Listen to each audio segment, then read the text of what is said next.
Hey guys, tonight we are going to open up the medieval makeup bag. We're stepping into a world where beauty standards were not just about looking attractive, but about broadcasting your social status, your virtue, and your wealth to the world. You find yourself gazing into a polished metal mirror, preparing to construct the face that society demands of you. If you think your 10-step skincare routine is a lot of effort, wait until you hear about a beauty regimen that involves poison, cat dung, and the very real risk of your hair falling out. Let's just say the pursuit of beauty in the Middle Ages was not for the faint of heart. So, before you get comfortable, take a moment to like the video and subscribe, but only if you genuinely enjoy what I do here. I love seeing our little community of night owls and history lovers grow. So feel free to post your location and what time it is where you are. It's always fascinating to see where everyone is tuning in from. Now, dim the lights, maybe turn on a fan for that soft background hum.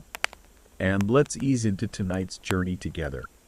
Your journey to achieving medieval beauty begins with a single, all-important, and deeply symbolic ideal. Your skin must be pale. Not just fair-skinned, but a luminous, flawless, almost translucent white. This is not a mere aesthetic preference. It is the most powerful and visible signifier of your social class. In a world where the vast majority of the population toils from sunrise to sunset in the fields, a suntan is the mark of a peasant. Browned, weathered skin speaks of a life of labor, of serfdom. It is the color of the earth, the sign of a life spent bound to it. But pale skin is the ultimate status symbol. It is a declaration that you are a member of the nobility, that you live a life of leisure, shielded from the sun's vulgar rays and the harsh realities of outdoor work. The goal is to look like a beautiful, wealthy ghost. You want people to look at you and think, wow, she has clearly never had to lift anything heavier than a grape in her entire life. It's a very specific aesthetic. Your skin is a walking, breathing billboard for your family's wealth and power. It proves you do not have to work. This ideal of paleness is also deeply intertwined with the moral and spiritual values of your time. White was the color of purity, the color of the lily, a flower ubiquitously associated with the Virgin Mary. A pale, unblemished complexion, therefore, was seen as an outward manifestation of an inward state of grace. It was a sign of a virtuous, chaste, and suitably spiritual nature. A ruddy, flushed complexion, on the other hand, could suggest a passionate, intemperate, and overly sensual character, qualities considered unbecoming in a noble woman. The pressure to achieve this look is thus both social, in broadcasting your status, and spiritual, in broadcasting your virtue. For you, a young woman of a noble house, the first and simplest method of achieving this coveted paleness is a life of meticulous avoidance. You learn to live in a state of constant, strategic warfare with the sun. The idea of deliberately tanning your skin for beauty would be seen as a form of madness, a willful attempt to make yourself look like a common field worker.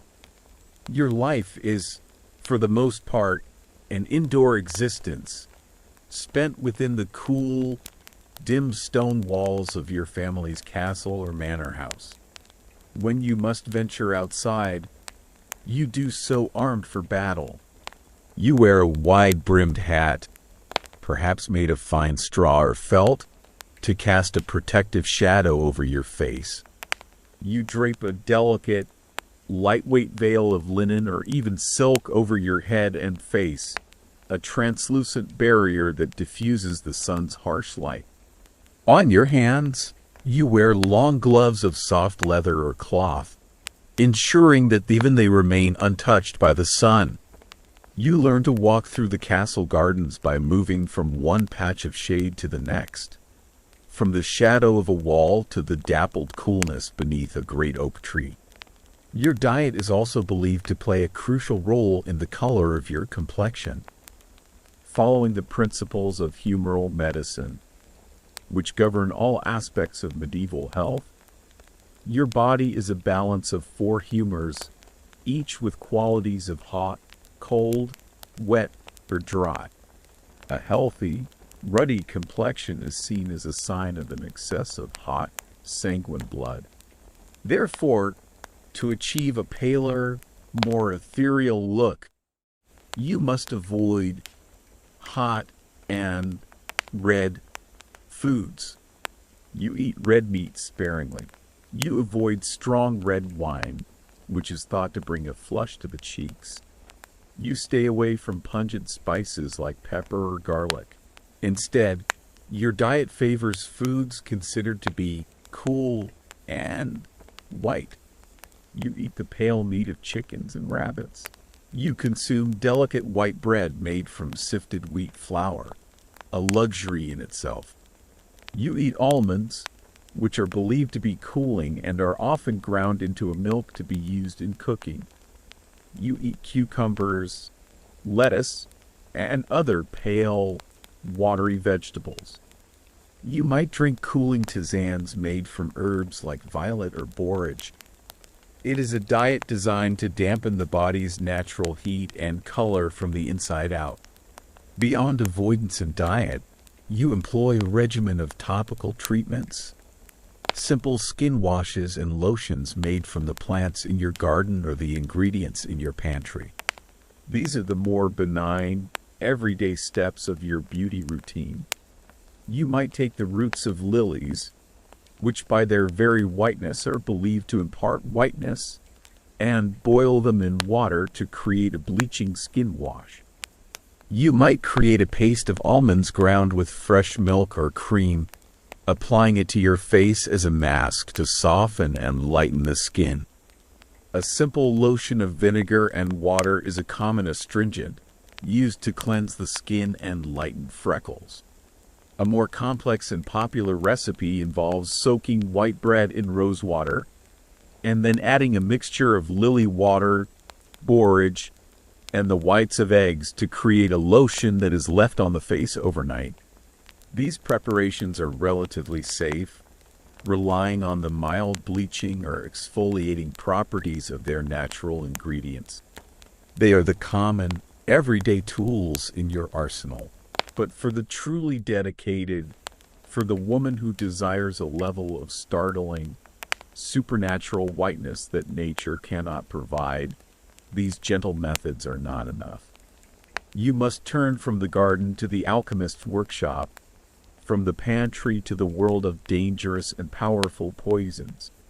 And the most coveted, most effective, and most deadly of these is a thick, white cosmetic paste that promises perfection, but delivers a slow, creeping death. The cosmetic you turn to is known as Venetian ceruse, or simply white lead.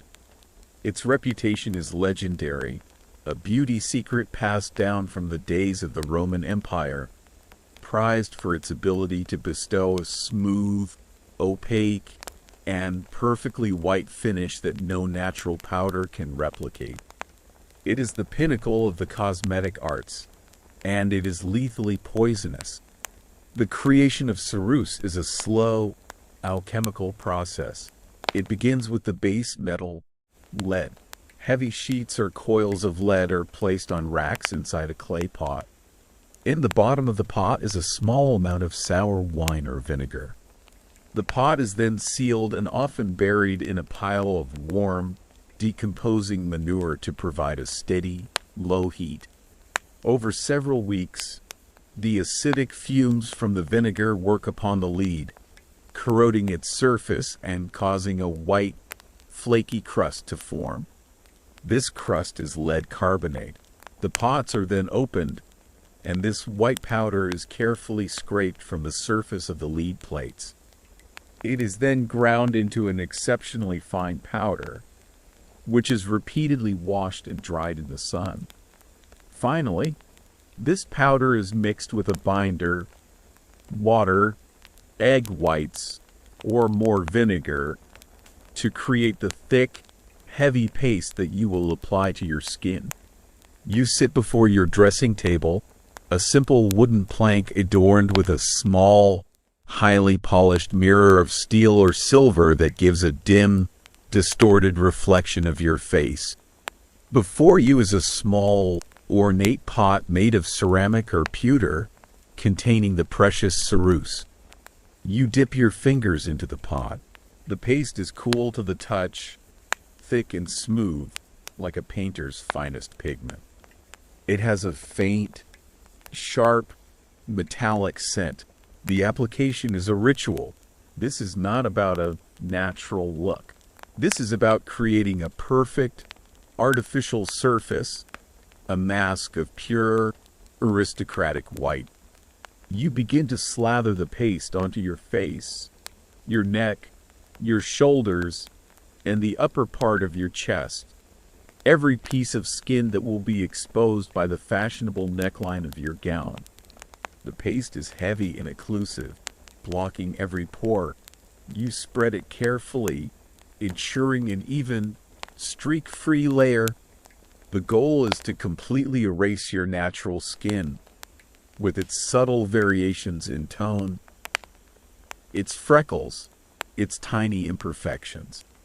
You are not enhancing your face, you are replacing it with an ideal. When you are finished, you look into the mirror.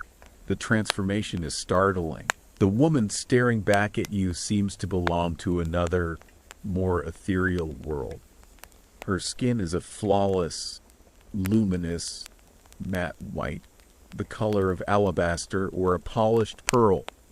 In the dim, flickering candlelight of a castle's great hall, the effect would be mesmerizing, almost supernatural. Your face has become a perfect, serene mask, a canvas upon which the delicate features of your eyes and lips, which we will discuss later, can be painted. You have successfully achieved the pinnacle of medieval beauty. But as you admire your reflection, a silent, insidious process is beginning. The beautiful mask you are wearing is a layer of pure poison, and your body is drinking it in. The lead from the ceruse is being slowly but surely absorbed through your skin and is entering your bloodstream. The great thing about this lead-based foundation is that it gives you a flawless white complexion. The only side effects are hair loss, organ failure, and a slow, agonizing death. But your skin will look amazing at the funeral. The most terrible and ironic part of this process is that the cosmetic begins to actively destroy the very beauty it is supposed to create. White lead is a caustic substance. With repeated use, it dries out the skin, causing premature wrinkles and a loss of elasticity. It damages the underlying tissue, leading to a permanent grayish discoloration. It blocks the pores, which can lead to infections, pustules, and severe acne. The smooth, flawless surface you see in the mirror is a lie, a beautiful facade hiding a slow-motion disaster. This creates a vicious, inescapable cycle. As your real skin becomes more and more damaged by the lead, it is marked by blemishes, scars, and a sallow, unhealthy color. To hide this growing damage, you are forced to apply an even thicker layer of the white lead. The mask must become more opaque, more complete. But the thicker the layer of poison you apply, the faster it is absorbed by your body, and the more rapidly it destroys your natural skin underneath. You become dependent on the very substance that is ruining you. To go without it would be to reveal the ravaged face beneath, a public declaration of your vanity's terrible cost. You are trapped, a prisoner to the poisonous mask you have created, a mask that is becoming more necessary and more deadly with each passing day. You are trapped in a poisonous cycle, your natural beauty being systematically destroyed by the very cosmetic you use to project an image of flawless perfection. The damage, however, is not just skin deep. The lead that you apply each morning does not simply sit on the surface. It seeps into your body, accumulating in your bones and tissues, and its long-term effects are a catalog of horrors that unfolds over years. The first signs of the deeper poisoning might be a constant, gnawing pain in your abdomen, a mysterious colic that seems to have no cause. You lose your appetite. You suffer from a perpetual state of nausea. Your teeth, once a source of pride, begin to ache and loosen in your gums, which may develop a dark, purplish line along their edge, a classic sign of heavy metal poisoning. Your hair, which should be your crowning glory, begins to thin and fall out. This includes your eyebrows and the hair at your temples, a side effect that, by a strange coincidence of fashion we will soon explore, was actually considered desirable. As the years of exposure continue, the lead attacks your nervous system. You might develop a tremor in your hands, a persistent shaking that makes the delicate work of embroidery impossible. This can progress to a partial paralysis known as wrist drop, leaving your hands limp and useless. The final stages of chronic lead poisoning are a descent into madness and a slow, agonizing death as your internal organs fail.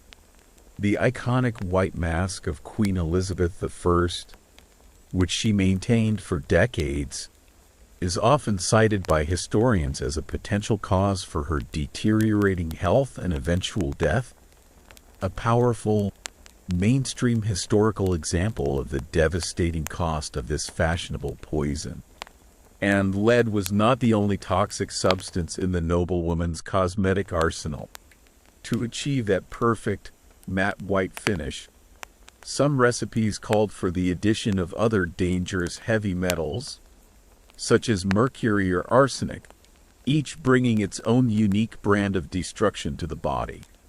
The pursuit of a pale, delicate complexion could lead to even more extreme and quirky practices.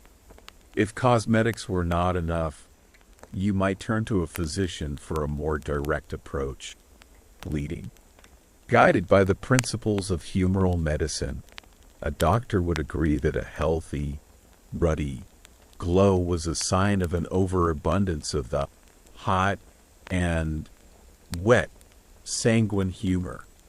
To achieve the fashionable ideal of a cool, pale, and ethereal beauty, it was therefore logical to simply remove some of this excess blood. You would sit patiently as the physician or barber surgeon made a small incision in a vein on your inner arm and drained a quantity of your blood into a bowl. The immediate result would be a feeling of lightheadedness and a visibly paler complexion, bringing you closer to that ideal of a fragile, fainting-prone noblewoman. It is this very extremity that leads to a significant scholarly debate. Historians who study medieval texts are confronted with numerous sermons and medical treatises that vehemently condemn the use of these foul unguents and toxic paints. But what does this condemnation tell us? Do these texts prove that the use of dangerous cosmetics like white lead was a common and widespread practice among all noblewomen? A veritable epidemic of vanity? Or were these writers, often moralizing churchmen, simply highlighting the most shocking and extreme behavior of a small, hyper-fashionable, and morally suspect courtly elite? It is possible that for every great lady poisoning herself with Venetian ceruse, There were 100 lesser noble women who achieved a pale look with much safer, more subtle methods, like simple, harmless powders made from finely sifted wheat flour or ground animal bone. For you, however, the pressure to conform to the highest standard of fashion is immense. The pale face you construct each morning, whether with benign flour or deadly lead, is the foundation of your identity as a woman of status. It is a crucial part of the performance of power. It is a stark, white line drawn between you and the sunburnt peasant woman in the fields. It signals your purity, your delicacy, and your family's wealth. It is a mask of nobility, a beautiful, fragile, and sometimes poisonous shield that you wear to face your world.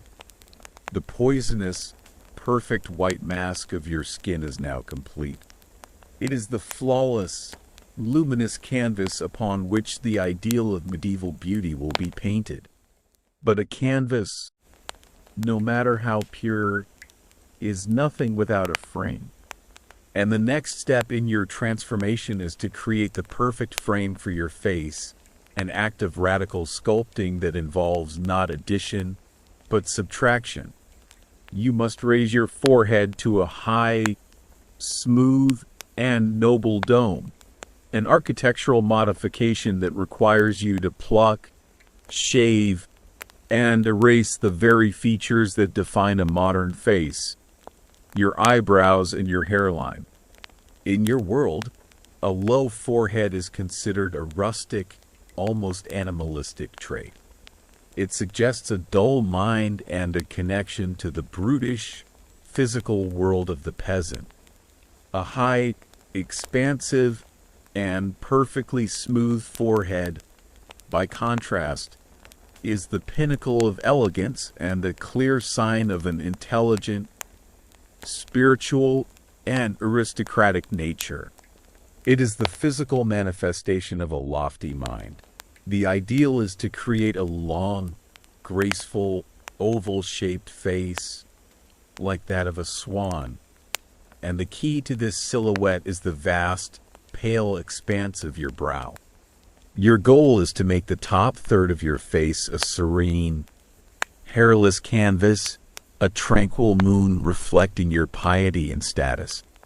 This fashion is powerfully reinforced by the religious art that surrounds you. In the paintings and sculptures that adorn your church, the Virgin Mary and other female saints are almost always depicted with this same high, domed forehead. Their face is serene and otherworldly. To emulate this look is to align yourself with the ultimate ideals of feminine purity and divine grace. So, you begin the painstaking process of facial deforestation. You sit before your polished metal mirror with a sturdy pair of iron tweezers. The task is to remove your eyebrows. You do not simply shape them into a neat arch. For the most fashionable look, you pluck them into near non-existence, leaving only a very thin, very high, faintly curved line, like the single, delicate brushstroke of a master painter. Or, for an even more extreme and high-fashion statement, you might remove them entirely. The process is slow and painful. You pull each hair out one by one, a series of sharp, stinging sensations that might bring tears to your eyes. You work with intense focus, as a single misplaced pluck could ruin the perfect, smooth line you are trying to create. This is a ritual that must be repeated every few days, a constant, painful battle against nature's insistence on framing your eyes. But the eyebrows are only the beginning. The main goal is to increase the height of the forehead itself, and this requires you to redraw your own hairline. You take a sharp razor, a dangerous, straight blade of steel that you must wield with extreme care, and you begin to shave the front of your scalp. You are not just tidying the edges. You are systematically removing a significant amount of hair, often shaving an inch, or even two, from your natural hairline all the way across, from temple to temple. This act dramatically alters the proportions of your face, creating the illusion of that desired long, oval shape. Like the plucking of your eyebrows, this is not a one-time event. The stubble will return in a day or two, and the shaving must be repeated, a constant, tedious chore. The skin at your new, artificial hairline is often raw and irritated from the repeated scraping of the blade. These methods of plucking and shaving, while painful and laborious, are the most straightforward ways to achieve the look. But for those seeking a more permanent solution, or for whom simple plucking is not enough, you might turn to the world of depilatories, caustic chemical pastes designed to destroy the hair at its root.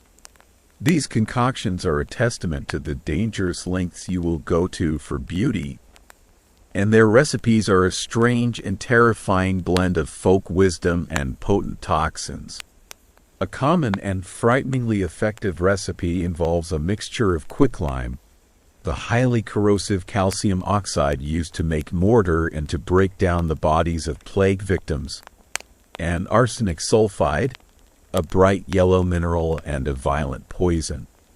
You would create a paste from these powders and water, a vile-smelling and dangerously caustic substance. This paste would be carefully applied to the eyebrows and hairline. The chemical reaction would burn the hair away, often taking the top layer of skin with it. The risk of a severe chemical burn, of permanent scarring, or of absorbing the arsenic poison through your skin is incredibly high. It is a desperate gamble, a trial by fire in the pursuit of a perfect forehead. Another, even stranger, set of remedies is found in the more esoteric corners of medieval cosmetic lore. You might find a recipe for a depilatory paste made from a mixture of cat dung and vinegar. The ammonia in the dung, a powerful alkaline substance, was believed to have the power to dissolve hair. Other folk remedies were preventative. A truly quirky and fringe belief was that if you rubbed a newborn baby girl's forehead with walnut oil, it would prevent hair from ever growing there in the first place, thus guaranteeing her a fashionably high and noble forehead for her entire life, a permanent beauty treatment administered in the cradle. You can see the powerful influence of this strange fashion in the art of your time. The high-born ladies who stare out from the portraits of the great 15th century masters, particularly those of the Northern Renaissance like Jan van Eyck or Rogier van der Weyden, seem to belong to a different species. This is a mainstream historical fact that provides the most vivid evidence of the trend. In these paintings, woman after woman is depicted with a high, impossibly smooth, and luminously pale forehead. Their hairlines begin halfway back on their skulls, the front portion of their scalps seemingly bare. Their eyebrows are either completely absent or rendered as the faintest, thinnest, most apologetic of lines, high above their eyes. Their expressions are serene, pious, and detached. They are the living embodiment of the aristocratic ideal. This very evidence, however, is the source of a significant scholarly debate.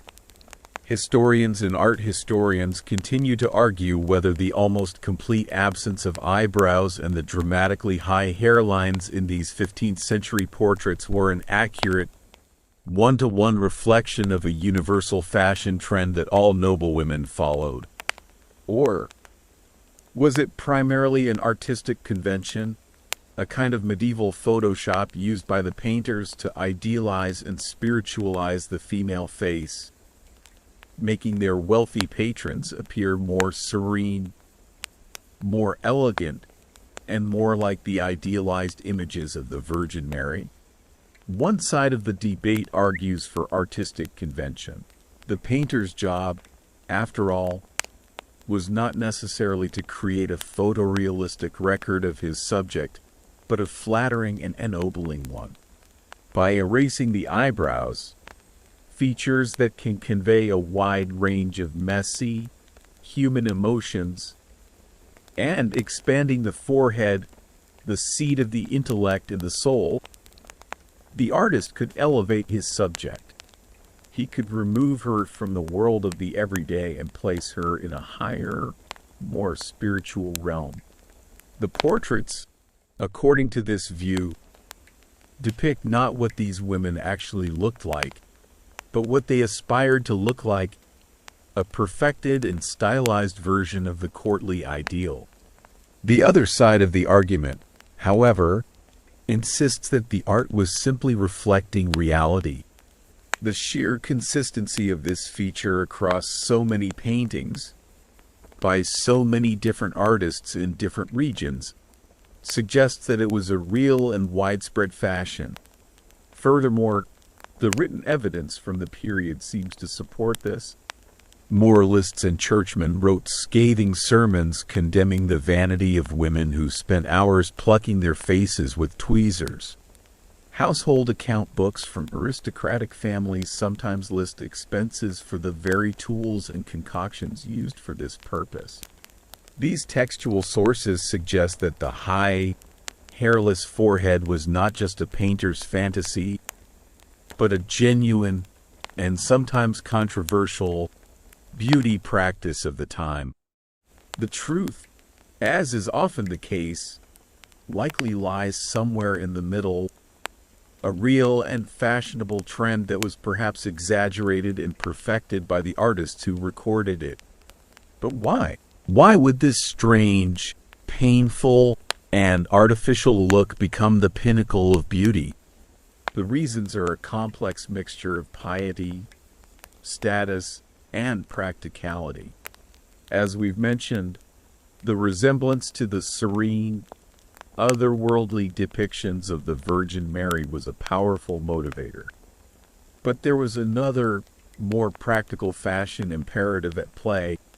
The high, bare forehead created the perfect canvas for the elaborate and towering headdresses that were the height of aristocratic fashion. A low, natural hairline or a pair of thick, dark eyebrows would only serve to clutter the visual landscape of the face. They would compete with the clean, dramatic lines of the towering Hennin or the intricate folds of a starched wimple. By shaving and plucking, you create a smooth, uninterrupted foundation upon which the true star of the show, the headwear, which we will explore in detail later, can be displayed to its maximum effect. Your face itself becomes a kind of minimalist pedestal for the sculptural art you wear on your head. And, of course, like the pale skin we discussed, the high forehead is a powerful and unambiguous symbol of a life of leisure. The process of achieving and maintaining this look is incredibly time-consuming. The daily or weekly shaving, the constant, painful plucking, the mixing and application of dangerous depilatory pastes, all of this requires hours that a peasant woman, whose every waking moment is consumed by labor, simply does not have. Your high, smooth, and painfully constructed forehead is therefore a declaration of your status. It proves that you have nothing more pressing to do with your time than to engage in elaborate, non-essential, and often painful acts of self-modification. It is a performance of wealth, a beauty born from the luxury of idle hours. Your face is not just a face. It is a carefully curated and brutally maintained masterpiece of social signaling, a serene and hairless testament to your noble blood. The motivations behind your hairless, elevated forehead are clear. It is a sign of piety, a canvas for your headwear, and a symbol of your leisurely status. But achieving it often requires you to move beyond the simple tools of the tweezer and the razor and into the strange, intimidating world of medieval pharmacology.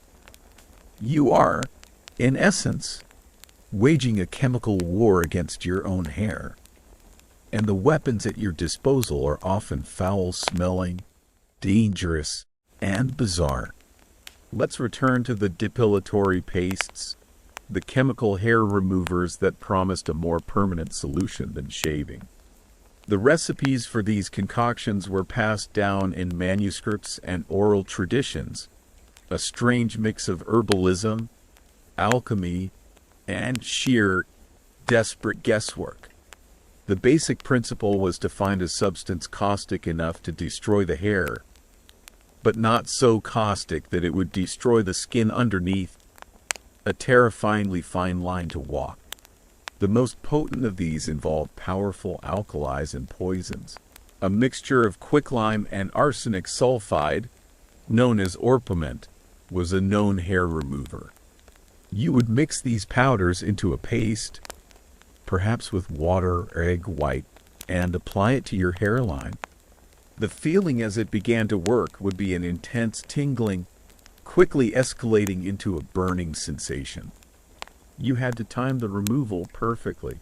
Leave it on too long, and you would suffer a severe chemical burn, leaving your supposedly smooth forehead a mass of blisters and permanent scars.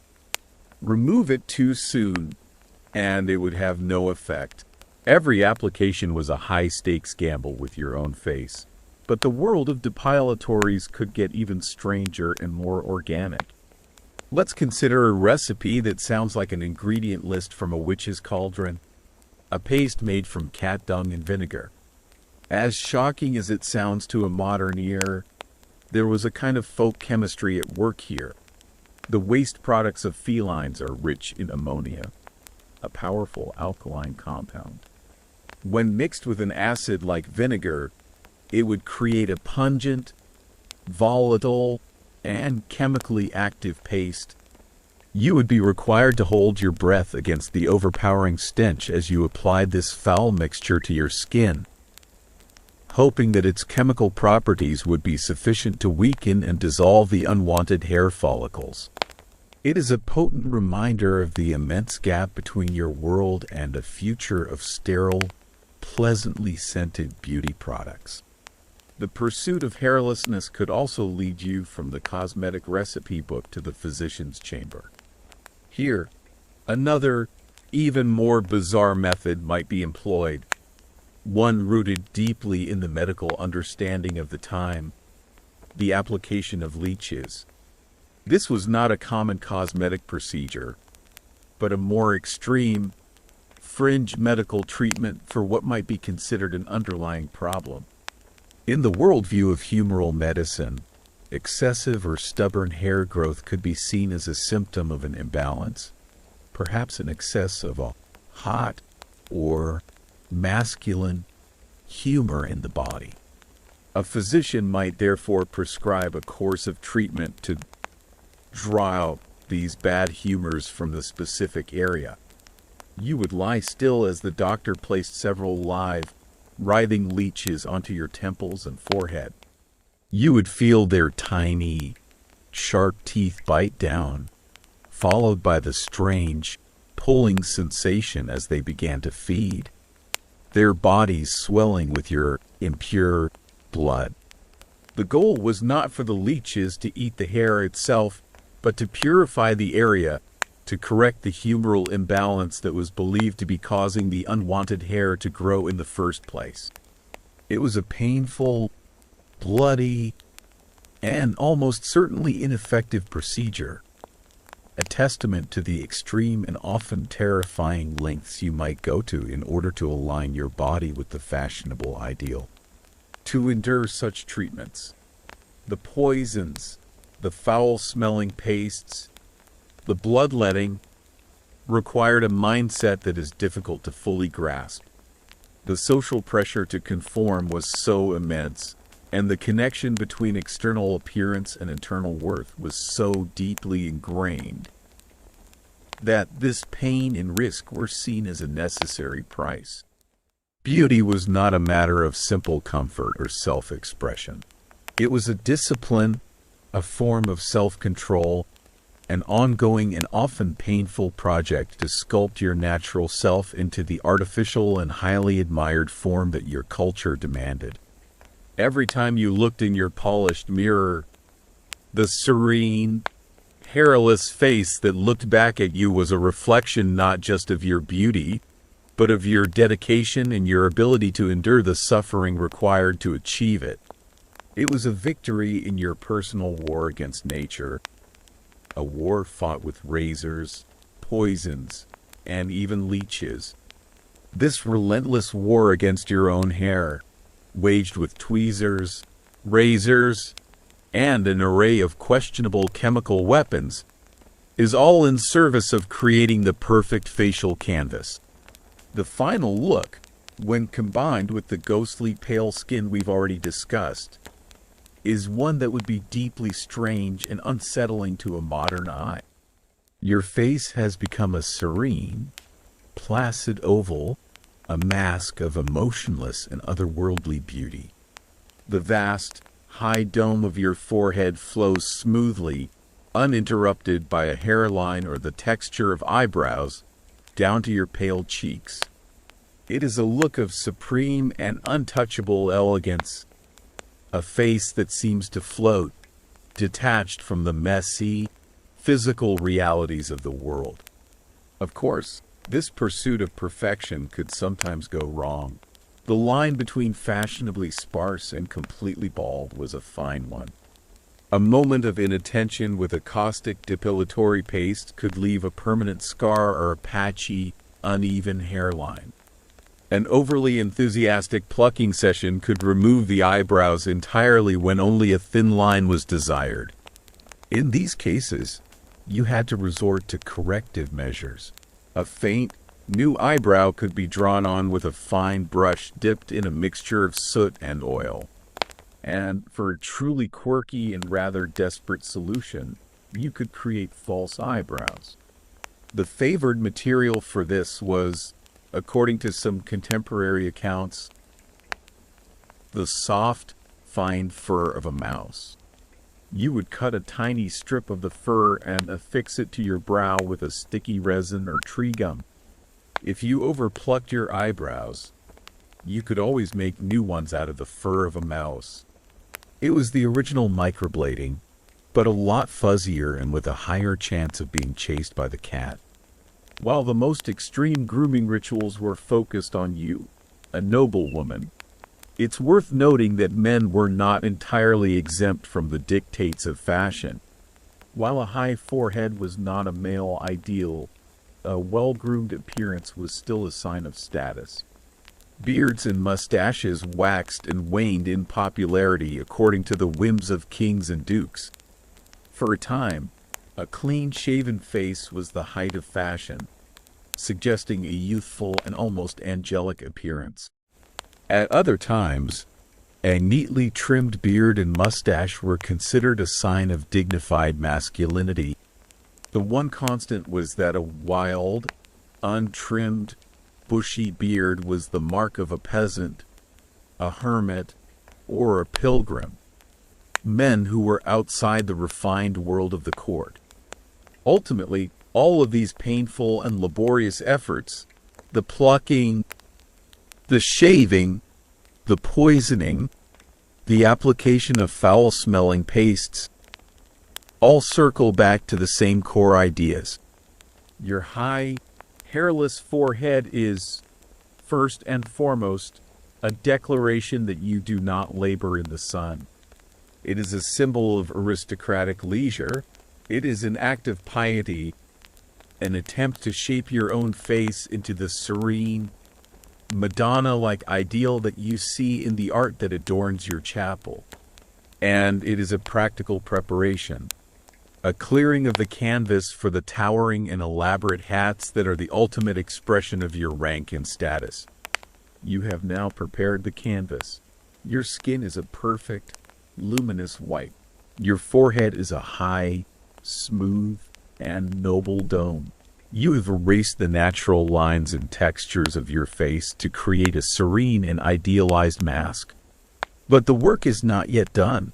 This pale, blank canvas is now crying out for a touch of color, a hint of life, a subtle suggestion of youthful vitality. Your next task will be to apply that color, a process just as fraught with social rules, subtle signals, and dangerous materials as the one you have just completed. The stage is set for the delicate and toxic art of the medieval blush. You have now achieved the first two pillars of medieval beauty. Your skin is a flawless, poisonous canvas of aristocratic white, and your forehead is a high, noble, and hairless dome. You have created a mask of serene, otherworldly purity. But this look, on its own, is incomplete. It is the beauty of a statue, of a corpse, of a ghost. To be truly beautiful, you must add to this pale perfection a single, subtle touch of life, a hint of the warm, vibrant blood that flows beneath the surface. You need a blush, a delicate flush on the cheeks that suggests youth, health, and, most importantly, fertility. But this is the most dangerous and delicate tightrope walk in the entire world of medieval cosmetics. The ideal is not to look like you are wearing makeup. The ideal is to look as though you are naturally blushing. A faint, rosy glow on the apples of your cheeks is seen as the very picture of health and maidenly virtue. It is the color of a rose, the sign of a body that is in perfect humoral balance, a body that is ripe and ready for a good, strategic marriage. It suggests a shy, modest, and easily flustered nature, all of which are considered highly attractive feminine traits. But to be seen to be wearing makeup, to have an obvious, painted-on blush, is a social and spiritual catastrophe. Overt cosmetic use is loudly and frequently condemned from the church pulpit. The priest will rail against the sin of vanity, declaring that to paint your face is to attempt to improve upon God's own creation, an act of shocking arrogance. Painted women are associated with trickery, with deception, and with the oldest and most sinful of professions. The woman who wears an obvious rouge is not seen as beautiful. She is seen as vain, morally suspect, and desperate. So you are trapped in a paradox. You must have color in your cheeks to be considered beautiful and healthy, but you must achieve this color in a way that seems entirely natural and effortless. It is a game of profound and subtle deception. Your first and safest tool in this game is your own body. This is the simplest, most common, and most deniable method of all. You are about to enter the great hall for the evening meal. You know, the eyes of the court will be upon you, including those of a certain young knight or a potential suitor your father is trying to impress. In a quiet, unobserved moment in the corridor, you use your thumb and forefinger to firmly pinch your cheeks. You pinch them hard, again and again, or you might even give them a few sharp, stinging slaps. The pain is brief, but the effect is immediate. Blood rushes to the surface of your skin, suffusing your pale cheeks with a lovely, rosy, and entirely natural-looking flush. The effect will only last for a few minutes, perhaps just long enough for you to make your entrance and be seen. But it is a perfect, temporary illusion. If anyone were to comment on your lovely color, you could simply lower your eyes and murmur that you are feeling a little warm, a display of modesty that only enhances the effect. This is the most innocent form of the art, a trick known to women for thousands of years. It is a secret, shared ritual of pain for the sake of a fleeting moment of manufactured beauty, for a slightly longer lasting, yet still natural-looking tint. You might turn to the garden and the pantry.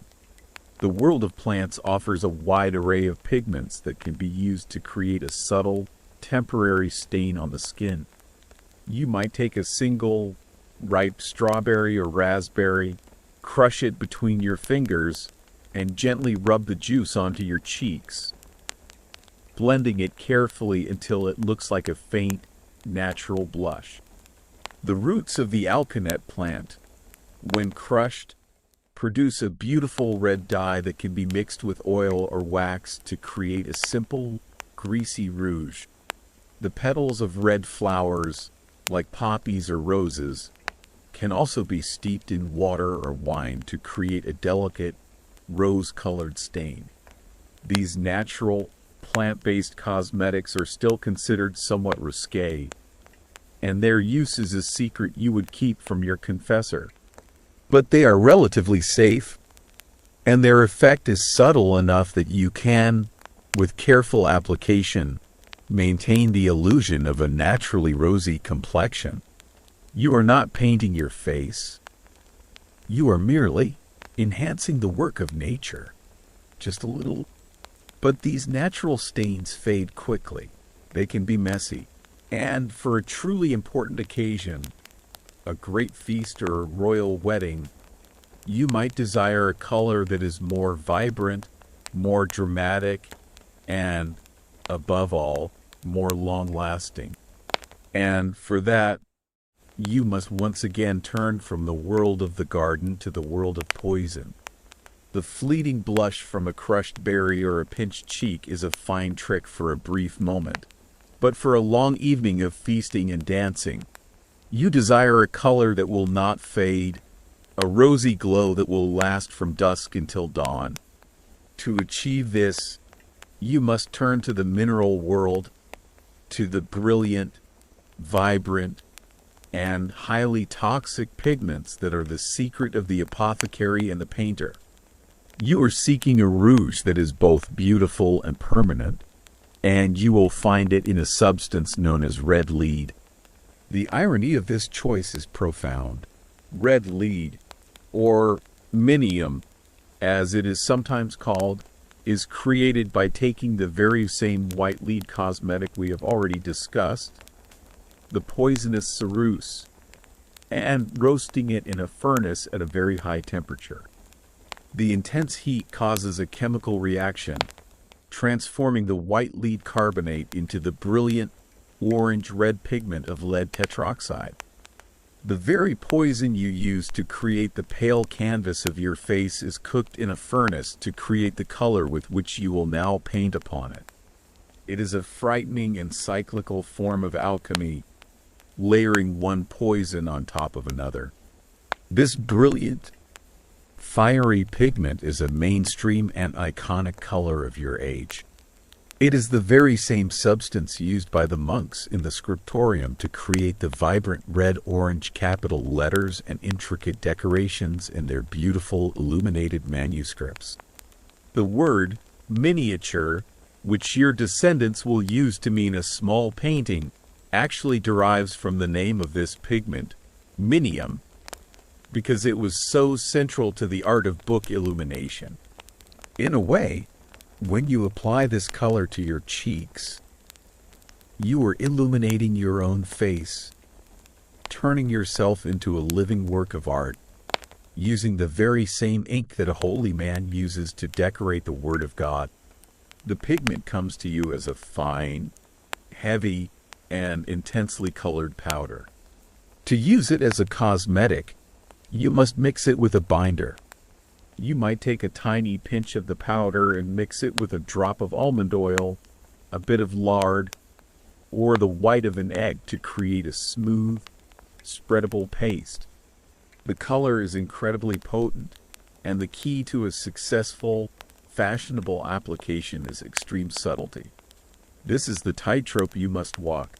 You must use this vibrant, artificial color to create an illusion of perfect, natural health. You take the tiniest, almost imperceptible amount of the red paste on the tip of your finger. You touch it gently to the apple of your cheek, and then you blend and blend and blend. You work the color into your pale, lead-white foundation until it is a sheer, translucent wash, a whisper of a rosy glow that seems to emanate from within the skin itself. To apply too much would be a disaster, a descent into the vulgar, painted look of a common sinner. The goal is to create a masterpiece of deception, a blush so convincing that it fools every eye in the room. But as you blend the color onto your skin, you are applying a second dose of the same deadly poison. The lead from the minium is absorbed through your skin, just like the lead from the ceruse. Worse, this rouge was also often applied to the lips to give them a healthy, reddish tint. By applying it to your mouth, you ensure that you will be ingesting small, regular amounts of the poison throughout the day as you talk, eat, and drink. This double assault, from the white lead on your face and the red lead on your cheeks and lips, dramatically accelerates the slow, creeping process of chronic lead poisoning. Every application is another step on a path that leads to ruined health, agonizing pain, and an early death. The question then is why? Why take such a terrifying risk for a simple touch of color? The answer lies in the power of the illusion it creates. A natural berry stain fades in an hour. A blush from a pinched cheek lasts only minutes. But the color from red lead is tenacious. It will last the entire night, through a long feast, through a hot and sweaty dance, its subtle, rosy glow never faltering. In a world where your beauty is a crucial part of your social and marital currency, the reliability of this long-lasting, perfect blush is a powerful temptation. A siren song that lures you into ignoring the very real and very dangerous consequences. The long-lasting, orange-red glow of the red lead pigment is a powerful tool in your cosmetic arsenal. But for the true connoisseur of beauty, for the highest-ranking noblewoman at the royal court, the orange tone of minium is not quite perfect. The ultimate ideal, the most prized and sought-after color for the cheeks and lips, is a true, deep, and vibrant crimson. And to achieve this perfect shade of red, you must turn to an even more exotic, more expensive, and more lethally dangerous substance: cinnabar. Cinnabar is a naturally occurring mineral, a mercury ore. When it is mined and crushed, it is ground into a fine powder to create a pigment of a stunningly brilliant, pure red. This pigment is known as vermilion. Its color is legendary, prized by artists and aristocrats for its unmatched vibrancy and depth. In a world of muted, earthy tones, the pure, saturated red of vermilion is a shocking and powerful statement. It is also incredibly expensive, often valued as highly as gold, and its use as a cosmetic is a flagrant and unambiguous display of immense wealth. The process of using it is much the same as with red lead. You take a minuscule amount of the heavy, bright red powder and mix it with your chosen binder, a clear oil, a wax, or a gum, to create a potent rouge. With the tip of your finger or a fine brush made from animal hair, you apply the color. A tiny touch on the cheeks is blended out to create that desirable, subtle flush. But vermilion's most prized use is on the lips. You carefully paint your mouth, not in the full shape of your natural lips, but in a smaller, more demure shape, a rosebud mouth.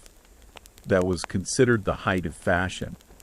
The brilliant blood-red color of the vermilion against the stark, ghostly white of your lead foundation creates a dramatic and arresting look, an image of idealized and almost artificial beauty that is celebrated in the courtly poetry of your time. But with every delicate application, You are administering a dose of one of the most toxic substances known to your world.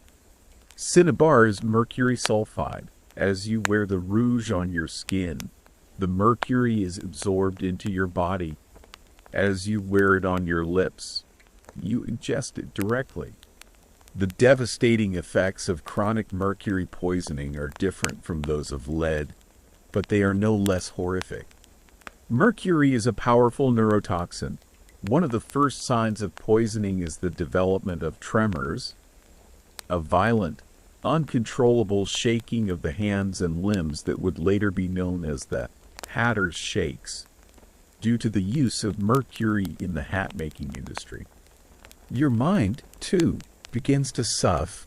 You might become prone to fits of anxiety, to deep, unexplainable melancholy, or to sudden, violent bursts of temper. Your memory begins to fail. Your ability to concentrate dissolves. You are slowly, inexorably, going mad. The physical effects are just as grim. Mercury poisoning causes excessive salivation and a metallic taste in the mouth. It attacks the gums, causing them to become spongy and diseased, and your teeth to loosen and fall out. It causes catastrophic damage to your internal organs, particularly your kidneys. It is crucial to understand that you are not choosing one poison over the other. The height of fashionable beauty requires a deadly cocktail. You are wearing a thick foundation of white lead, a delicate blush of red lead on your cheeks, and a perfect rosebud mouth painted with mercury-based vermilion. You are a walking work of art, a masterpiece of cosmetic construction, and you are being systematically poisoned from multiple angles at once. The combined, synergistic effect of these two heavy metals on your body is a slow and mysterious decline, a collection of agonizing symptoms: the stomach pains, the shaking hands, the rotting teeth, the failing mind, that no physician in your time could possibly diagnose or cure. They would simply attribute your slow, painful death to an imbalance of the humors, to a weakness of constitution, or to the mysterious will of God, never suspecting that the cause was the very beauty they so admired. You are a walking masterpiece of poison, your skin whitened with lead and your cheeks and lips reddened with a whisper of mercury. You are enduring this slow, chemical self-destruction in the pursuit of a fashionable ideal. But the physical risks, as terrible as they are not the only dangers you face. By painting your face, you are also entering a spiritual and social minefield, risking the condemnation of the church and the judgment of your peers. The most powerful and vocal opponent of your beauty routine is the church. This is a mainstream historical reality. From the pulpit, priests and moralizing friars constantly thunder against the use of cosmetics. They frame it not as a simple matter of vanity, but as a profound and dangerous sin. Your desire for a rosier cheek is presented as an act of satanic pride, one of the 7 deadly sins. To apply color to your face is to critique God's own handiwork, to imply that the face He gave you is insufficient, that you, in your arrogance, can improve upon it. The priest spends an hour on Sunday morning preaching about how a painted face is the gateway to hell. You sit there, trying to look pious, hoping nobody notices that your own saintly glow is courtesy of a highly toxic mercury compound. He will associate your rouge with the sin of deception, arguing that a painted face is a lie, a dishonest mask designed to ensnare a man in a web of lust, tricking him with an artificial and therefore false beauty. The connection is made explicit. The only women who paint their faces so openly are harlots, actresses, and heretics, women who live on the sinful margins of society. To use cosmetics is to align yourself with them, to mark yourself as morally corrupt. This constant threat of spiritual damnation is what creates the social tightrope you must walk. You must look healthy, youthful, and fertile, which means having color in your cheeks. But you must not look like you have achieved this color through artificial means. Your virtue, your reputation, and your very soul depend on the subtlety of your application and the deniability of your methods. This need for plausible deniability leads to some quirky and ingenious cosmetic tricks. One of the cleverest methods for achieving a subtle, temporary blush involves not a pot of rouge, but a simple piece of colored cloth. You might own a small, precious scrap of wool or linen that has been dyed a vibrant red, perhaps with expensive imported Brazil wood or cochineal. You keep this cloth tucked away in a small pouch. Just before you are about to be seen, you discreetly take it out and rub it briskly against your cheeks and lips. A small amount of the dye is transferred to your skin, creating a very faint, sheer, and believable flush of color. The genius of this method is that it is almost impossible to prove. If someone were to accuse you of painting your face, you could innocently deny it. You have no pots of paint, no incriminating powders. You simply happen to be touching a piece of red fabric. It provides you with the perfect defense against the prying eyes of a jealous rival or the moral judgment of a stern aunt. This focus on natural-looking stains meant that women were constantly experimenting with the juices of various plants. We've already mentioned the use of berries and flower petals. In later periods, after the Columbian Exchange, the exotic love apple, or tomato, with its vibrant red juice, would also find a place in cosmetic folklore. But for you, any plant with a staining property was a potential tool. The juice of the beetroot, for example, could provide a powerful, if somewhat purplish, stain, though its strong color made it difficult to apply with the necessary subtlety. This constant pressure to appear naturally flushed, while secretly using a variety of artificial aids, created a culture of intense scrutiny among women at court. You would learn to read the faces of your rivals with a critical eye. Is the perfect, rosy glow of the Baroness a sign of her excellent health and virtuous nature? Or is it the result of a cleverly applied layer of toxic vermilion? It is a game of appearances, where the greatest artists are the ones whose work is entirely invisible. The great game of medieval beauty is one of subtle signals and calculated risks, and nowhere is this more true than in the application of a blush. You are caught in a crossfire between the social demand to appear youthful and fertile, and the religious demand to remain pure and unadorned. This conflict has left a fascinating puzzle for future scholars, creating a historical debate that continues to this day. What was the true relationship between the prescriptive texts, the angry sermons that condemned makeup, and the reality of what women were actually doing in the privacy of their chambers?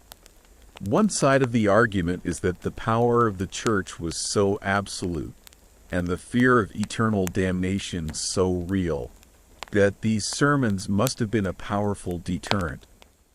In this view, the use of heavy, toxic, and obvious cosmetics like red lead or cinnabar was likely confined to a very small, very daring, and probably scandalous elite at the highest levels of courtly society. Women who were perhaps seen as morally decadent even in their own time. For the vast majority of ordinary, pious noblewomen, the argument goes, the priest's warnings would have been taken to heart, and their cosmetic routines would have been limited to the safest, most subtle, and most deniable of natural tints. The other side of the debate, however, argues that the very existence of these constant, furious condemnations is proof that the use of cosmetics was, in fact, widespread and persistent. After all, preachers do not waste their time railing against sins that nobody is committing. The fact that sermon after sermon, decade after decade, returns to the theme of the painted woman suggests that this was a common and frustratingly stubborn practice that the church was struggling to contain. In this view, women of all classes who could afford it continued to use whatever means were available to them to conform to the powerful social standards of beauty. They might feel a pang of guilt. They might confess it as a sin of vanity to their priest, receive their penance, and then go home and do it all again. Ultimately, it was a battle between the fear of God and the fear of looking pale and uninteresting at a feast. The fear of looking uninteresting usually won, whatever the historical reality. For you, the choice is a personal and a risky one. You have navigated the treacherous waters of cosmetic chemistry and moral theology to achieve the desired effect. Your face is now a perfect, pale canvas, brought to life by the faintest, most convincing whisper of a rosy blush on your cheeks and lips. You have created an illusion of perfect, natural, and effortless beauty. An illusion that is, in reality, the product of immense effort, careful artistry, and perhaps a small but significant dose of poison. You have constructed the ideal face, a mask of serene and virtuous femininity. The canvas is now complete, but the face is only one part of the total picture. Now, you must turn your attention upwards to your hair, another feature that is governed by a strict and complex set of rules, and which requires its own strange and often pungent collection of treatments to achieve the fashionable ideal. Your face is now a carefully constructed masterpiece. The skin is a pale, flawless canvas, the forehead a high, noble dome, and the cheeks are graced with a subtle, virtuous blush that is as convincing as it is dangerous. The canvas is complete, the frame has been sculpted, and the first touch of color has been applied. Now, you must turn your attention to the final, crowning element of your look, the feature that will frame this entire portrait: your hair. And in the medieval world, the standard of beauty for hair is clear, unambiguous, and for many, incredibly difficult to achieve. It must be blonde. Golden hair is the very pinnacle of feminine beauty in your time. It is the hair of angels, the hair of the Virgin Mary in countless paintings and statues, the hair of the beautiful, unattainable heroines in the chivalric romances the troubadours sing about in the Great Hall. It is associated with youth, with purity, with light, and with a kind of heavenly virtue. In many parts of Europe, particularly in the south where darker hair is the norm, blonde hair is also an exotic and coveted sign of northern heritage, a link to the noble Visigoths or Normans. To have fair, golden hair is to be touched by the divine, a living symbol of ideal beauty. For you, a young noble woman who has perhaps been born with a less fashionable brown or reddish hair, the pursuit of this golden ideal becomes another great project, a battle against your own nature waged with a host of strange, pungent, and sometimes dangerous concoctions. Your goal is not a harsh, platinum blonde, but a warm, sun-kissed, honey or golden color, a shade that looks as though it has been naturally lightened by the summer sun. Your first attempts will likely involve the gentlest and most pleasant of methods, using the flowers and herbs from the castle garden. You might gather armfuls of bright yellow chamomile flowers or the intensely yellow blossoms of the dyer's broom plant. These are steeped in hot water to create a fragrant golden tea. After washing your hair, you will sit for hours, repeatedly rinsing your long tresses with this floral infusion, hoping that the natural pigments in the plants will impart a subtle, sunny hue to your own hair. Other recipes might call for infusions of celery stalks, rhubarb root, or linden bark, each believed to have its own subtle lightening properties. These methods are safe, they smell wonderful, and they are a pleasant way to pass an afternoon. Their effects, however, are modest at best, producing a faint golden sheen on lighter hair and having almost no effect on darker shades. To achieve a more dramatic and certain result, you must turn to a much more powerful and vastly more expensive ingredient. You need saffron. This is the most expensive spice in the world. Its tiny, dried red stigmas worth more than their weight in gold. Saffron was prized not only for its delicate flavor but for its power as a brilliant yellow dye. Its use in your hair is the ultimate display of wealth, a process so costly it is reserved for only the highest-ranking princesses and duchesses. A large quantity of the precious saffron threads are crushed and steeped in hot water or lye to draw out their powerful golden color. Your hair is then soaked in this precious, fragrant, and intensely yellow liquid.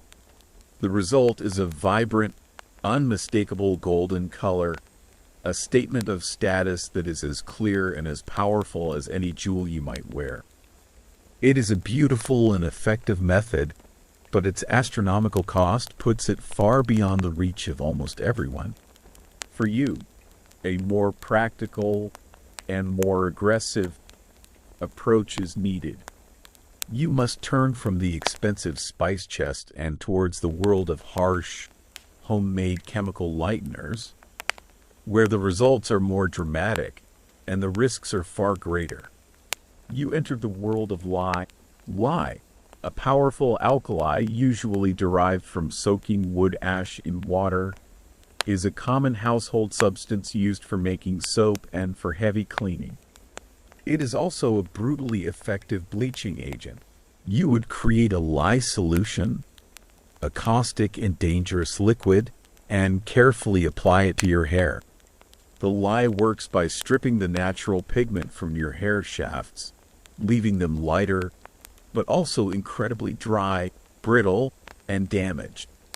A moment of carelessness, a splash of the lye on your skin, can result in a severe chemical burn.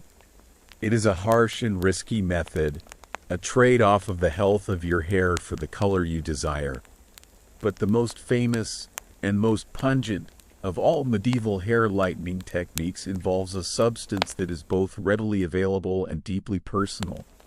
It is urine. Your at-home hair salon has a secret ingredient. It's pee, it's organic, it's locally sourced, and it smells absolutely terrible. The logic, from a folk chemistry perspective, is not entirely unsound. Urine contains ammonia, an alkaline compound that, like lye, can open up the hair cuticle and lighten the natural melanin pigments within. The process is a commitment.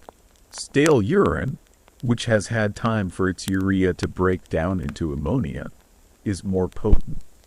You would be required to collect and save your own urine, or perhaps that of your household, in a pot for several days until it was sufficiently aged. Then, you would have to overcome the overpowering stench and soak your hair in the liquid. Whether you have doused your hair in a caustic lye solution, a fragrant saffron tea, or a pungent urine rinse, the application of the concoction is only the first step. The second, and arguably more crucial, step in this alchemical process requires a different kind of ingredient: the raw, powerful and unrelenting energy of the sun. You must now sit for hours, a patient and immobile human satellite dish, turning your head towards the sky to allow the sunlight to activate and accelerate the bleaching process. This is a delicate and contradictory operation, the very same sun that you have spent your entire life avoiding, the sun that threatens to tan your precious pale skin and mark you as a common laborer, is now your most essential beauty tool. To navigate this paradox, you employ a clever and rather comical-looking piece of headwear, the solana.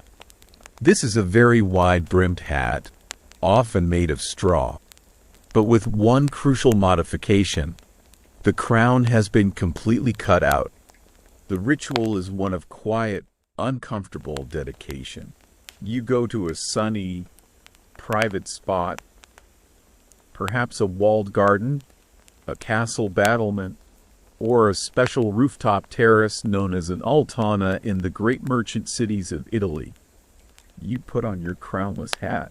Then, you pull all of your long, damp, and pungently treated hair up through the hole in the top and carefully spread it out over the wide brim, like laying out laundry to dry. The effect is that your face, neck, and shoulders are perfectly shielded in the deep shade of the brim, protecting your noble pallor. Your hair, however, is completely exposed, fanned out to receive the maximum possible dose of the sun's bleaching rays. The UV light acts as a powerful catalyst, dramatically accelerating the chemical reaction of the alkaline treatments you've applied, breaking down the dark melanin pigments in your hair shafts. You are now a living science experiment. You must sit there, perfectly still, for hours on end, enduring the boredom and the heat, and trying to ignore the unpleasant smell of your chosen treatment as it bakes in the sun. This strange and dedicated practice is not just speculation. It is confirmed by the mainstream historical record. The Trotula, a famous and influential collection of texts on women's medicine and cosmetics compiled in the 12th century at the Great Medical School of Salerno, Italy, contains numerous and highly detailed recipes for hair lightening, many of which specifically mention this final step of sun exposure. These were not just old wives' tales. They were cosmetic procedures recorded and shared in the most advanced medical literature of the day. The most iconic and quirky image of this practice comes from Renaissance Venice, which inherited and perfected many medieval beauty standards. Wealthy Venetian women would spend entire afternoons sitting on their rooftop altanas, wearing their solane hats with their hair spread out like great golden halos, a testament to their dedication and their city's obsession with the blonde ideal. Of course, this intense chemical and solar assault is incredibly damaging. The combination of caustic lye or ammonia with prolonged UV exposure leaves your hair weak, brittle, and straw-like. It might look beautifully golden from a distance, but up close, it is a dry and fragile wreck. Achieving the color of youth and virtue requires you to sacrifice the actual health and texture of your hair. This intense focus on achieving blonde hair has led to a fascinating scholarly debate among historians. Was the blonde ideal a truly universal European standard of beauty during this period? Or was its prevalence highly regional? Some historians argue that the obsession was most pronounced in southern European regions, like Italy and southern France, where blonde hair was naturally much rarer. In these places, to have golden hair was to be exotic, to possess a desirable northern look. In places where blonde hair was more common, such as Scandinavia, Germany, or England, it may have been less of a focus. With other qualities, perhaps the thickness or length of the hair being more highly prized. The ideal, this theory suggests, is often based on what is rare and difficult to obtain. Your personal motivation, however, is not a matter of historical debate. It is a matter of fashion. You are competing with the other ladies at court, all of you vying to achieve the most perfect, most luminous, most envied shade of gold. You will endure the boredom, the discomfort, and the frankly disgusting smells of your concoctions. You will risk the chemical burns and the long-term damage to your hair. You do it all because you know that when you next enter the Great Hall, your hair shimmering like a golden crown in the torchlight, you will have successfully transformed yourself into the living embodiment of the medieval beauty ideal. You have not simply changed your hair color. You have elevated your very being, aligning yourself with the angels, the saints, and the heroines of romance. The immense effort and dedication required for this transformation are difficult to overstate. This is not a matter of a quick trip to a salon. It is a laborious, time-consuming, and often deeply unpleasant project that you must undertake repeatedly to maintain the desired effect. You spend hours sitting motionless in the sun, covered in a smelly paste, wearing a ridiculous hat. It's like a very, very strange spa day where the goal is to look like a dandelion. The process required a level of commitment that speaks volumes about the social pressures you faced. Let us return for a moment to the most pungent of your tools, the pot of aged urine. In your private chamber, alongside delicate pots of rosewater-based lotions and expensive imported perfumes, would sit this humble, earthenware vessel, quietly fermenting. The juxtaposition is jarring. It highlights the strange contradictions of the medieval cosmetic world, where the pursuit of the most refined and ethereal beauty ideals required a willingness to engage with the most earthy, crude, and foul-smelling of substances. To be a fashionable woman required a strong stomach and a complete lack of squeamishness. This process was often a shared activity among the women of a noble household. On a sunny afternoon, you and the other ladies of the castle might gather on a secluded battlement or in a private, walled garden. It would be a strange, communal ritual. A dozen noble women, all wearing their crownless Solane hats, their hair meticulously spread out and drenched in their chosen concoctions, sitting together for hours. They would share gossip, trade beauty recipes, and complain about the boredom of the process, all while the pungent aroma of their various treatments hung heavy in the warm air. It was a secret society of beauty, a shared struggle in the pursuit of a common goal. And what of the men?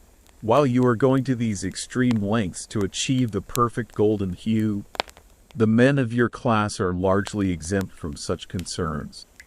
While the length and style of a nobleman's hair and beard would certainly change with the fashion, sometimes long and flowing, sometimes short and practical, the color was generally left to nature. A man's status was demonstrated through the richness of his clothes, the quality of his horse, and his prowess with a sword, not through the artificial coloring of his hair. This intense, transformative, and often damaging aspect of the beauty regimen was a burden placed almost exclusively on you. So, at the end of the long, tedious process, you wash the concoction from your hair. You brush it out, and you look in the mirror. Your hair is now a shade of luminous, sun-kissed gold. It is brittle, yes. It is dry, yes. But it is the correct color. You have achieved the perfect, angelic, golden hair. No one needs to know that the secret to your heavenly glow was a mixture of last week's urine, and extreme boredom. You have successfully sculpted nature to fit the uncompromising mold of fashion. The pursuit of this single ideal, hair the color of ripe wheat or spun gold, is a powerful testament to the values of your time. It demonstrates a deep connection between physical appearance and spiritual virtue, a belief that to look like an angel was a step towards being one.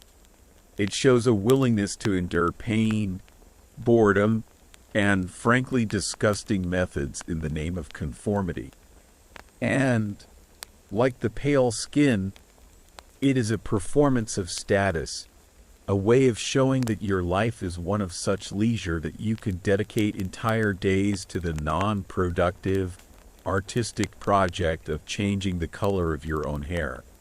Now that your hair is the perfect, fashionable color, a new set of questions arises. How must it be worn? How should it be styled? Who is allowed to see it? For the color of your hair is only the first step. The way you arrange and display it is governed by an even stricter and more complex set of social rules. A powerful code that communicates your age, your virtue, and, most importantly, your marital status to the entire world. Your hair is now a perfect, luminous gold, a testament to your dedication to the fashionable ideal.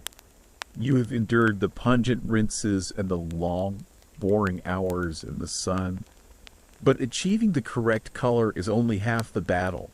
Now, you must learn and obey the strict, complex, and deeply symbolic grammar of how that hair must be worn. In your world, a woman's hair is not a matter of personal style. It is a public declaration of her status, her virtue, and her place in the social and marital hierarchy. The way you wear your hair is the most powerful and immediate signal you can send to the world about who you are. The rules are governed by a single, stark dividing line: your marital status. For you, as a young, unmarried noblewoman, a maiden, your hair is your greatest glory. It is the physical symbol of your virginity, your purity, and your potential. As such, you are permitted and even encouraged to display it. You wear your long, golden tresses openly for all the world to see and admire. This does not mean your hair is an untamed, wild mane. It is meticulously cared for, washed with lye-based soaps and scented with rinses of rosewater or lavender. It is brushed and combed with combs made of ivory or fine wood until it shines. For everyday wear, you might play it into one or two long, thick braids that hang down your back, a practical style that keeps it from getting tangled but still displays its length and health. For a more formal occasion, a feast or a festival, you might wear it completely loose, a shimmering cascade of gold falling over your shoulders and down your back. To hold it back from your face, you wear a simple, elegant circlet, known as a fillet. This could be a thin band of silver or gold, or a simple ribbon of fine silk. For a more rustic, pastoral look, as might be fashionable at a May Day celebration, the fillet could be a wreath of fresh flowers. The key is that the circlet is simple, and the hair itself is the main attraction. It is a look of youthful, innocent, and almost angelic beauty. This display of uncovered hair is a temporary privilege, a status that is beautiful but also precarious. Your long, flowing hair signals to the world that you are on the marriage market.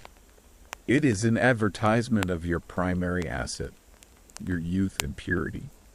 The entire period of your maidenhood is a performance, leading up to the single most important day of your life, your wedding day.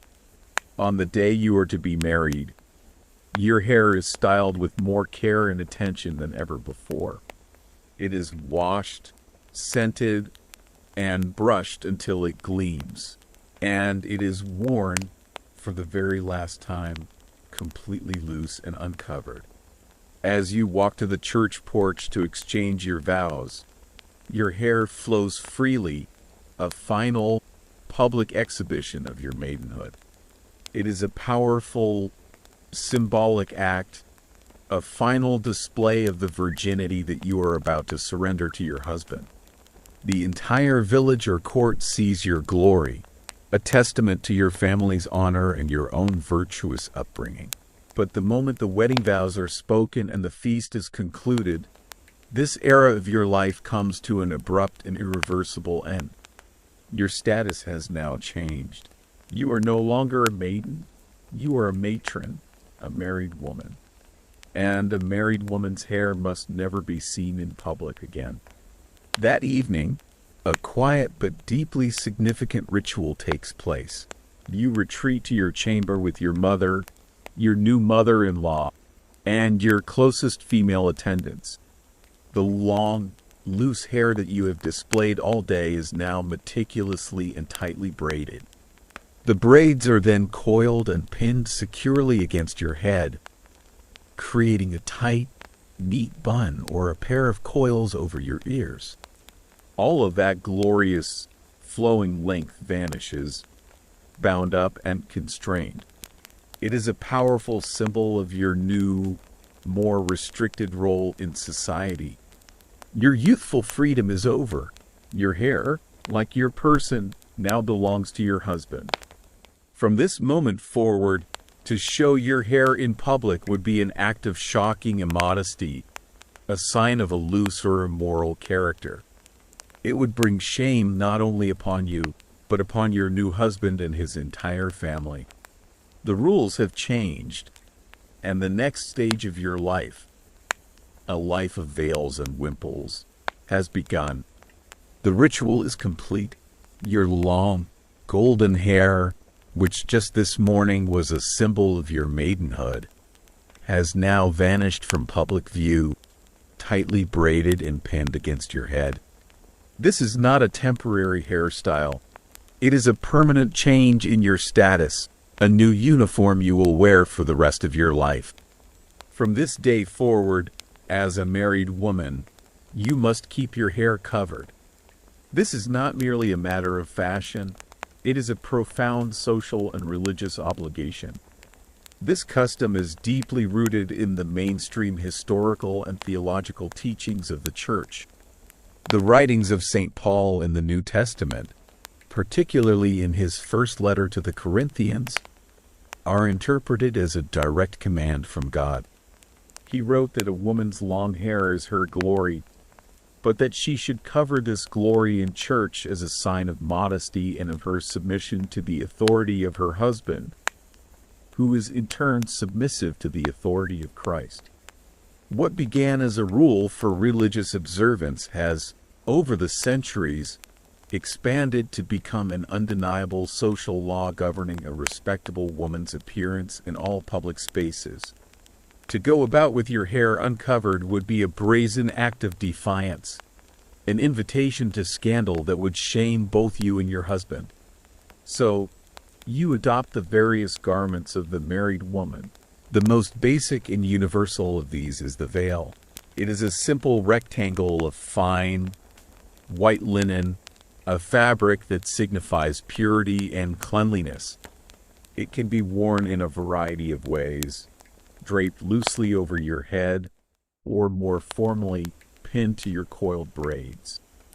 The veil is a soft frame for your face, obscuring the shape of your head and hair and directing the viewer's attention to your modest, downward cast eyes. For a more structured and modest look, you will employ the wimple. The wimple is one of the most iconic pieces of medieval fashion, a garment that completely encases the head and neck. It is a separate piece of linen, often starched, that is carefully draped under the chin and brought up to be pinned into place on top of your head, completely covering your throat, neck, and the sides of your face. It creates a neat, white frame that leaves only your face exposed. It is a restrictive garment, muffling sound and limiting the movement of your head, a constant physical reminder of the constraints of your married status. Often, these pieces are worn in layers to create a complex and fashionable silhouette. Your hair is first tightly bound. Over this, you might wear a simple, close-fitting linen cap called a coif, which covers all of your hair.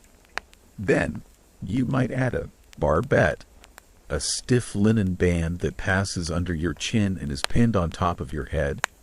Over the barbette, you might place a circlet or fillet to hold it in place. And finally, over this entire construction, you would drape a veil.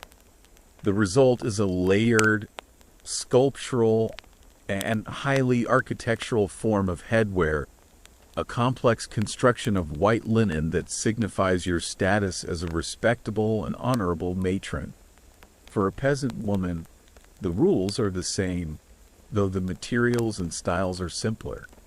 While working in the fields or the home, she will keep her hair bound and covered, often with a simple coif or a kerchief, to keep it clean and out of the way.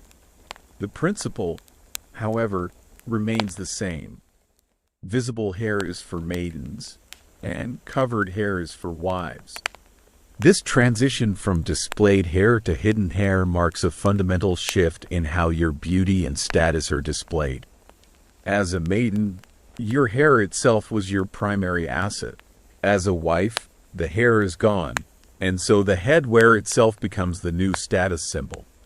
The quality of the fabric of your veil, fine, almost translucent linen versus coarse, homespun cloth, speaks to your wealth.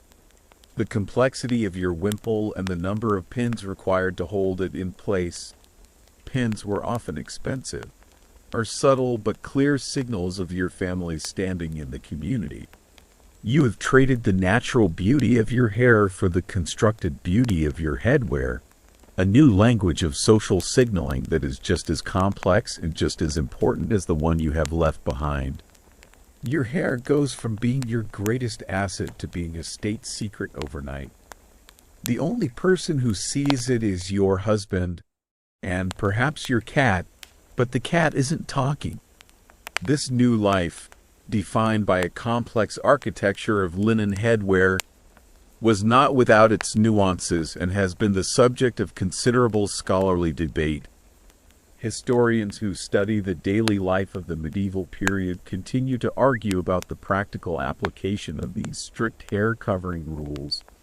Was the transition immediate and absolute for all women the moment the wedding vows were spoken? And did these rules apply with the same unyielding force to a humble peasant woman as they did to you, a lady of the court?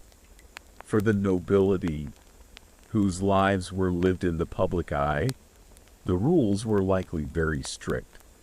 A noblewoman's appearance was a direct reflection of her husband's honor, and any breach of etiquette would have had immediate social consequences.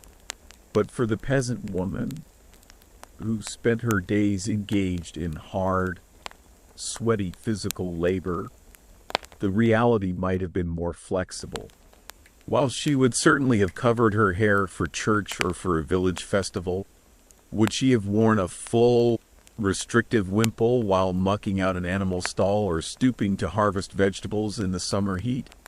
It's more likely that a simple, practical kerchief or coif, worn for hygiene and convenience, was the daily reality, and the strict theological prohibition against a single stray lock of hair being visible might have been relaxed out of sheer necessity. The headwear itself became a new arena for social competition, and this is where a quirky and fascinating set of regulations comes into play: the sumptuary laws. These were laws issued by kings and local lords designed to enforce the social hierarchy by dictating what people of different classes were allowed to wear. The goal was to prevent a wealthy merchant's wife from dressing like a duchess, thus blurring the sacred lines of social status. Sumptuary laws are great. They prevent you from accidentally looking more important than you are. Your simple linen veil clearly says, I am respectably married, but not owns her own castle, married. These laws often applied specifically to headwear. A particular edict might, for example, forbid anyone outside the direct royal family from wearing veils made of gold-threaded silk. Another might regulate the quality of the fur used to trim a winter hood. This meant that your choice of head covering was not just a matter of personal taste or wealth, but also of legal compliance. To wear a veil that was too fine for your station was not just a fashion faux pas. It was an act of social rebellion, and you could be fined for it. For you, as a married woman, your covered hair is a complex symbol. On one hand, it is a sign of your submission, a public declaration that you are under the authority of your husband. Your youthful freedom is over. Wearing a wimple is like having a permanent, built-in horse blinder. It really helps you focus on your needlepoint and not get distracted by things like the world. But on the other hand, it is also a mark of honor and respectability. To be a veiled matron is to have successfully fulfilled your primary social purpose. It grants you a new status, a new authority within your own household, and the respect of your community. The rules are set. The color of your hair has been perfected. The style, whether worn long and loose as a maiden or bound and covered as a wife, is now in perfect alignment with the dictates of your society. You have prepared the pale, hairless canvas of your face, and you have now placed it within the correct, socially approved frame. But the architecture of medieval beauty has one final and truly bizarre vertical step to take. We must now explore the most extreme, impractical, and visually astonishing of all medieval fashions, the towering Hennin.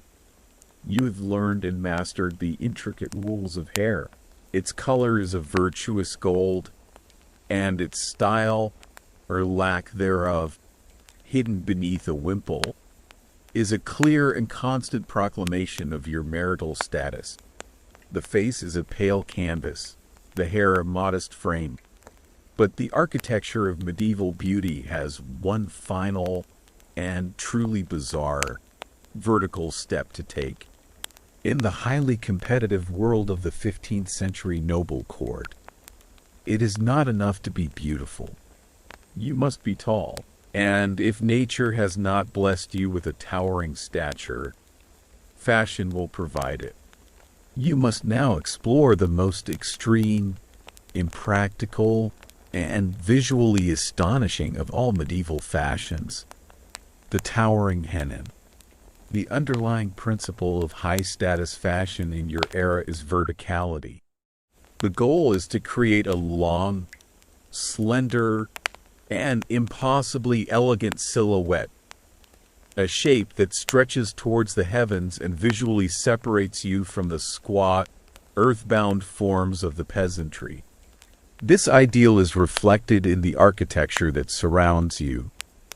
The soaring spires of the great cathedrals are a testament to this same vertical aspiration. In clothing, it translates to long, trailing sleeves, pointed shoes known as poulaines that can be absurdly long, and, crowning it all, the Hennin. Your hat is 2 feet tall. It's not just a fashion accessory, it's a personal lightning rod and a serious navigational hazard. This is the signature look of the latter half of the 15th century, a trend that radiates from the ultra-fashionable and powerful court of Burgundy to the royal courts of France, England, and beyond. The Hennin is a cone or steeple-shaped headdress, a towering declaration of your noble status. While the most iconic form is the sharp cone, it also came in other variations, such as the truncated or flower pot. Hennin, which was a cone with the top flattened, or the dramatic, two-pointed, horned, or butterfly Hennin, from which a veil would float like ethereal wings. This is not a simple hat that you can buy from a market stall. It is a complex and expensive piece of personal architecture, custom made for you by skilled artisans. The construction is a marvel of lightweight engineering. The towering conical shape is first built from a rigid frame. This might be made from a stiffened linen cloth called buckram, which is soaked in gum or glue and shaped over a form. For a more rigid structure, a delicate frame of thin metal wire or even woven wicker might be used. The goal is to create a structure that is as tall as possible while being as light as possible, to avoid putting too much strain on your head and neck. Once the frame is built, it is covered in the most luxurious and expensive fabrics your family can afford. Rich, shimmering silk, heavy velvet with its deep pile, or intricate brocade woven with threads of real gold or silver would be stretched carefully over the frame. The color would be chosen to complement your gown: a deep crimson, a royal blue, a rich emerald green. The final and most dramatic element is the veil. A long, impossibly fine and translucent veil, often made of silk gauze, is attached to the very tip of the Hennin's point. This veil is not meant to cover your face, but to float behind you as you walk, a diaphanous, ethereal trail that softens the hard, architectural lines of the cone. The length of this veil is yet another indicator of status. For the highest-ranking princess, it might be so long that it trails on the floor behind her, requiring a lady-in-waiting to carry it. The entire contraption is a masterpiece of conspicuous consumption, a fashion item that requires rare materials, hours of skilled labor, and a complete disregard for practicality. It is designed for a single purpose: to elevate you, both literally and figuratively, above the common crowd. To wear it, however, is to enter a world of new and complicated physical challenges. To actually wear this magnificent creation is to accept a new set of physical limitations, to learn a new way of moving through the world. The Hennin is not a comfortable hat. It is secured to your head with a complex system of straps, ribbons, and long, sharp pins that are stabbed through your tightly coiled hair.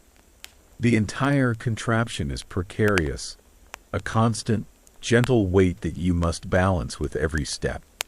You must learn to walk with a slow, gliding, and impossibly graceful gait. Sudden movements are your enemy.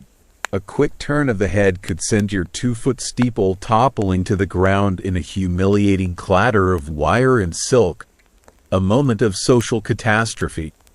You learn to keep your neck still, to turn your entire body from the waist. Your posture must be perfect, your back ramrod straight, to provide a stable platform for the tower on your head. This enforced, artificial grace becomes another signifier of your noble status, a style of movement that is impossible for a peasant woman who must bend and stoop in her daily labor. Navigating your own home becomes a challenge. Getting through a doorway requires the kind of deep, sweeping bow you normally reserve for the king. It makes every entrance very dramatic. You must consciously learn the height of every archway in the castle. An absent-minded moment could lead to a collision, knocking your Hennin askew or even getting it stuck. In the grandest of castles, some high-ranking noblewomen were said to have had the tops of doorways raised specifically to accommodate their fashionable headwear. The outdoors presents its own set of perils. A sudden gust of wind in an open courtyard is a moment of pure terror. The long, floating veil acts like a sail, catching the wind and threatening to rip the entire precariously pinned structure from your head. You learn to walk with one hand held discreetly near your head, ready to steady your hat against an unexpected breeze. This entire look is made possible only by the painful grooming you have already undertaken. The Hennin is not worn perched on the top of your head. It is worn tilted far back, at a dramatic, almost 45-degree angle. This is a style that would be impossible with a natural, low hairline. It is your high, shaved forehead that provides the necessary, smooth, bare expanse for this fashion. The hairstyle you wear underneath is severe and functional. All of your hair is scraped back from your face with brutal tightness, braided, and coiled into a tight bun or chignon at the very back of your head. This bun is not a feature of the style. It is a hidden anchor point, a firm knot into which the long pins of the Hennin are thrust to hold it in place. This towering, impractical hat is the ultimate expression of your status, and its height is a literal and often legally regulated measure of your rank. This is where the sumptuary laws we've discussed before come into sharp focus. A queen or a princess might be permitted to wear a Hennin that is a yard high. A duchess, a cone of 2 feet. You, as the daughter of a lesser baron, might be restricted to a more modest height of a foot or so. And the wife of a wealthy but non-noble merchant would be legally forbidden from wearing a pointed Hennin at all, perhaps being restricted to a less aristocratic, truncated, or rounded style. When you enter the great hall for a feast, the room is a forest of these fabric steeples, a perfect visual barometer of the social hierarchy. You can tell the exact rank and status of every woman in the room simply by the altitude of her hat. It is a system of social signaling at its most overt and absurd. This competition to have the most fashionable, the most expensive, and, within the legal limits, the tallest Hennin, was a central feature of courtly life, a game of one-upmanship played out in silk and wire.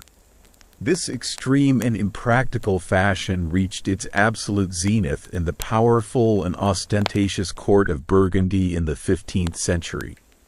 This is a mainstream historical fact. The Burgundian court, under wealthy and powerful dukes like Philip the Good, was the undisputed center of European fashion and culture at the time. It was richer, more lavish, and more influential than even the court of the King of France.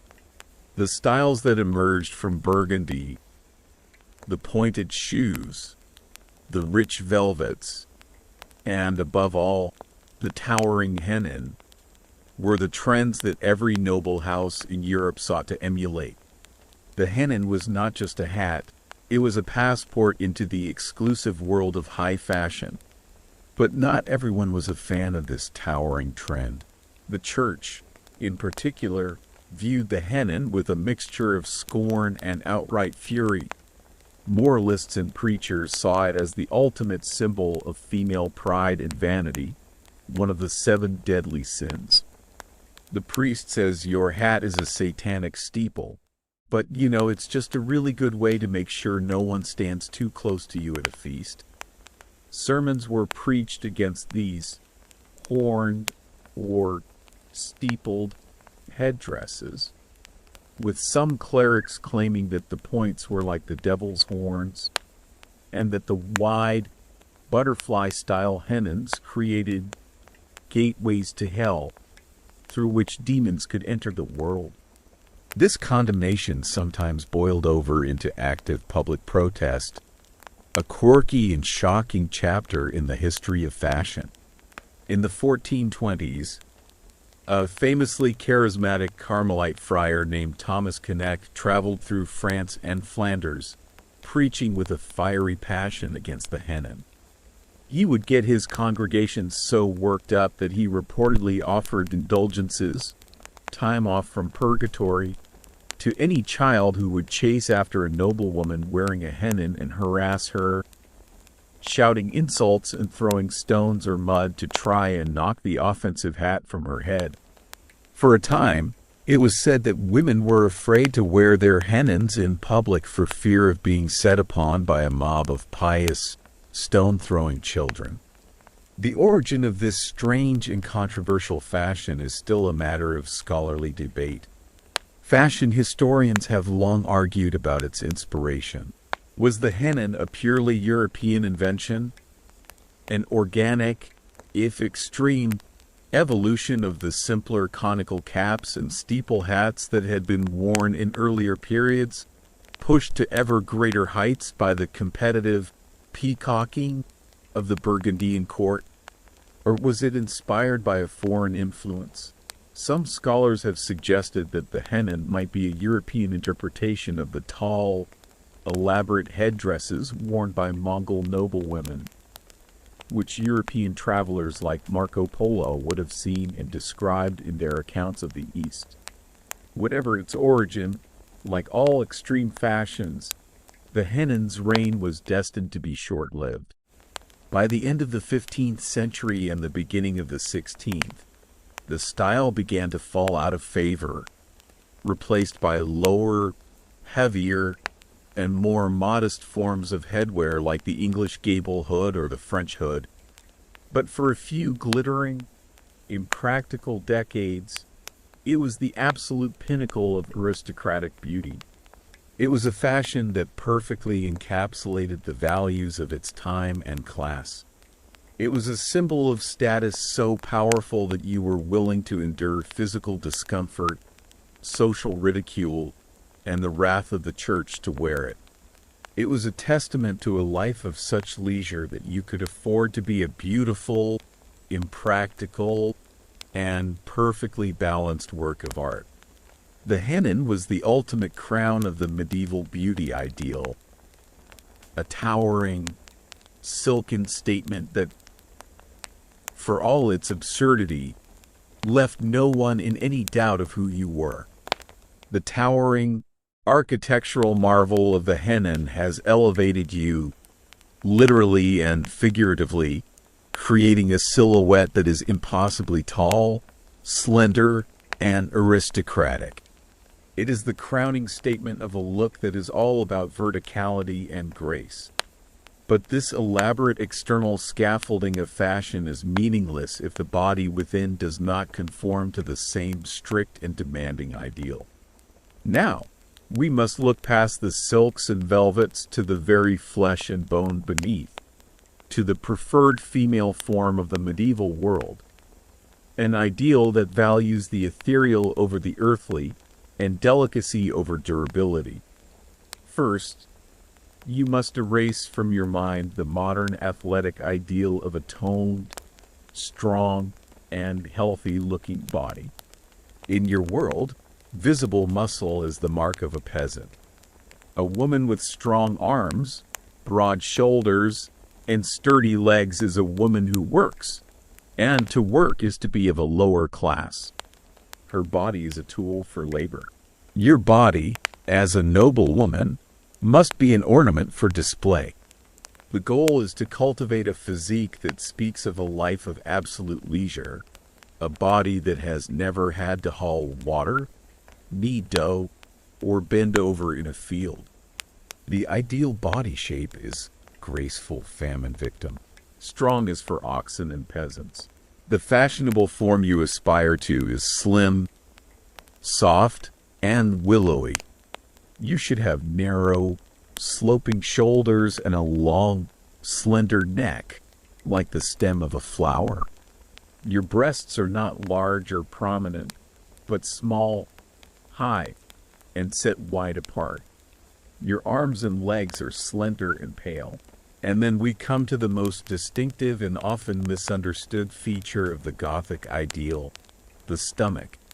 You are not aiming for a flat abdomen.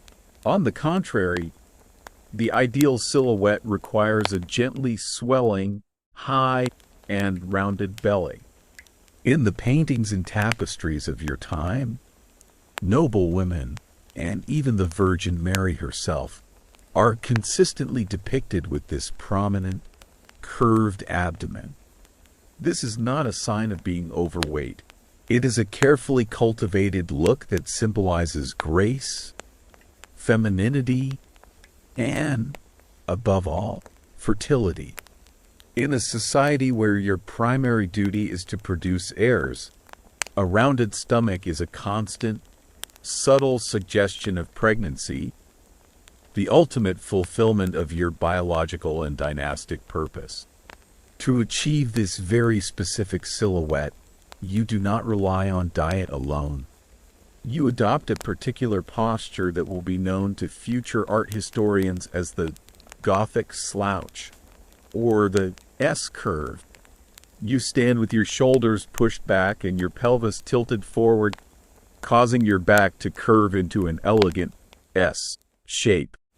This posture naturally pushes your abdomen forward, creating the desired rounded profile. It is a graceful but highly unnatural stance that puts a significant strain on your lower back. It is the physical price you pay for fashion. The way you stand, the way you move, is a constant performance, a conscious effort to arrange your body into the idealized lines of a living sculpture. This bodily ideal is, of course, a direct reflection of the clothing you wear.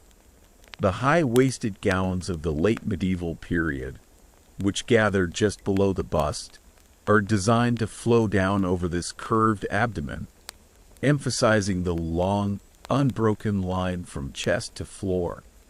The heavy, layered fabrics of your gowns, the velvets and brocades, also help to create a soft, rounded silhouette, disguising any unfashionable angularity or muscle tone.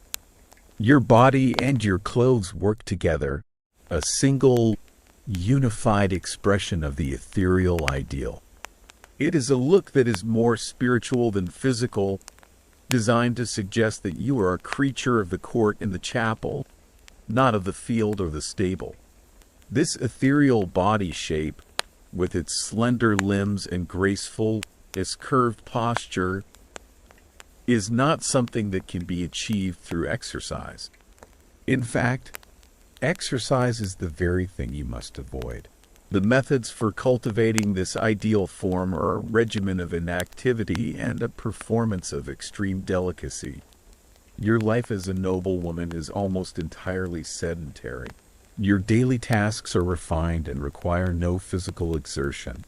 Your work is to sit for hours in a sunny window, your hands engaged in the intricate and delicate art of embroidery. You might practice playing the lute, your fingers plucking gently at the strings. You may be responsible for managing the vast and complex household, but you do this through issuing commands to your servants, not through your own physical labor. This life of leisure is what ensures your body remains soft, your muscles undeveloped, your hands pale and smooth. But it is not enough to simply be delicate. You must perform your delicacy for all the world to see. A key part of this performance is the cultivation of a fragile, fainting-prone constitution. A woman who is robust, hardy, and never ill is seen as coarse, almost peasant-like in her resilience. To be truly aristocratic, you must be exquisitely sensitive, your delicate system easily overwhelmed by strong emotions or coarse stimuli. Fainting was a useful skill. It was a great way to get out of a boring conversation or to show that you were deeply moved by a particularly mediocre poem. Imagine yourself in the great hall after the evening meal.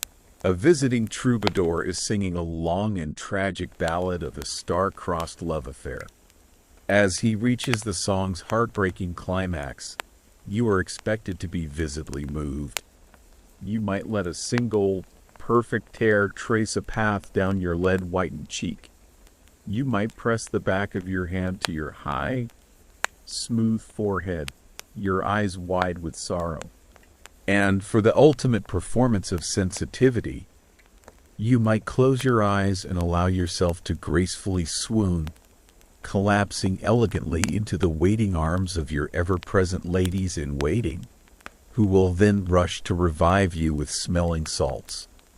This performance of fragility is so central to the culture of courtly love that it was even medicalized. A quirky but fascinating feature of medieval medicine was the formal diagnosis of lovesickness. A young man or woman, suffering from an unrequited love, would exhibit a specific set of symptoms: a loss of appetite, a deep melancholy, an inability to sleep, a ghostly pallor, and a tendency to sigh and faint. These symptoms, which perfectly mirrored the fashionable beauty ideal, were treated as a genuine and serious illness by physicians, who might prescribe anything from a specific diet to a course of bloodletting to cure the lovesick patient. To fully understand the artifice of this noble ideal, you must contrast it with the body of a peasant woman. Her body is not an ornament. It is an engine. It is shaped not by leisure and posture, but by a lifetime of relentless, back-breaking labor. Her shoulders are broad and strong from hauling water and carrying heavy baskets. Her arms are corded with muscle from churning butter, kneading bread, and working a hoe in the garden. Her hands are rough, calloused, and strong. Her skin is weathered by the sun and wind. Her body is a testament to her resilience, her strength, and her capacity for work, the very qualities that are essential for her survival. And yet, these are the very same qualities that, in the eyes of your aristocratic class, mark her as unrefined, ungraceful, and unbeautiful. The two ideals are a perfect mirror image, a stark and constant reminder of the vast, unbridgeable gulf between your two worlds. Your delicacy is a luxury that can only exist because her strength is there to support it. The stark contrast between your soft, ornamental body and the strong, functional body of a peasant woman is the very essence of this beauty standard. Your physical form is a testament to the fact that you do not have to work, and this is its primary, underlying purpose. But the most prominent and peculiar feature of this ideal, the high, rounded abdomen, has been the source of a long and fascinating scholarly debate. Art historians and social historians have puzzled for centuries over the meaning of this feature, which is so ubiquitous in the Gothic art of your time. What does it truly represent? The first and most straightforward argument is that it is simply a matter of realism. The fashionable S-curved posture, your elegant Gothic slouch, naturally pushes the abdomen forward. Your posture is an elegant S-curve. It's terrible for your spine, but it's fantastic for looking spiritual and suggesting you might be pregnant, which are the two main goals of a noble woman's life. When this posture is combined with the high-waisted gowns of the period, which feature many layers of heavy, gathered fabric, this rounded silhouette is the natural result. Add to this the reality of a noble woman's life, which often involved a state of near constant pregnancy from a young age, and the depiction becomes less a strange ideal and more a simple reflection of reality. The second school of thought argues that it is a purely symbolic and artistic convention. In this view, the rounded belly has little to do with what women actually looked like, and everything to do with what they were supposed to represent. The primary role model for a virtuous noblewoman is the Virgin Mary, who is often depicted in art as eternally maternal. By painting a noble patroness with this same rounded, fertile-looking abdomen, The artist was paying her a profound compliment. He was visually associating her with the ultimate ideal of holy motherhood and grace, regardless of her actual body shape. A third, more controversial theory suggests that the look could be an unconscious reflection of the aristocratic diet. While nobles had access to more food than peasants, their diet was often heavily reliant on bread and grains, and could be lacking in certain nutrients. Some forms of malnutrition can result in a bloated or distended stomach, and this theory posits that the fashionable ideal might have, in a strange way, been making a virtue out of a symptom of a subtly imbalanced diet. Whatever the reason, the overall effect is one of an ethereal, otherworldly grace.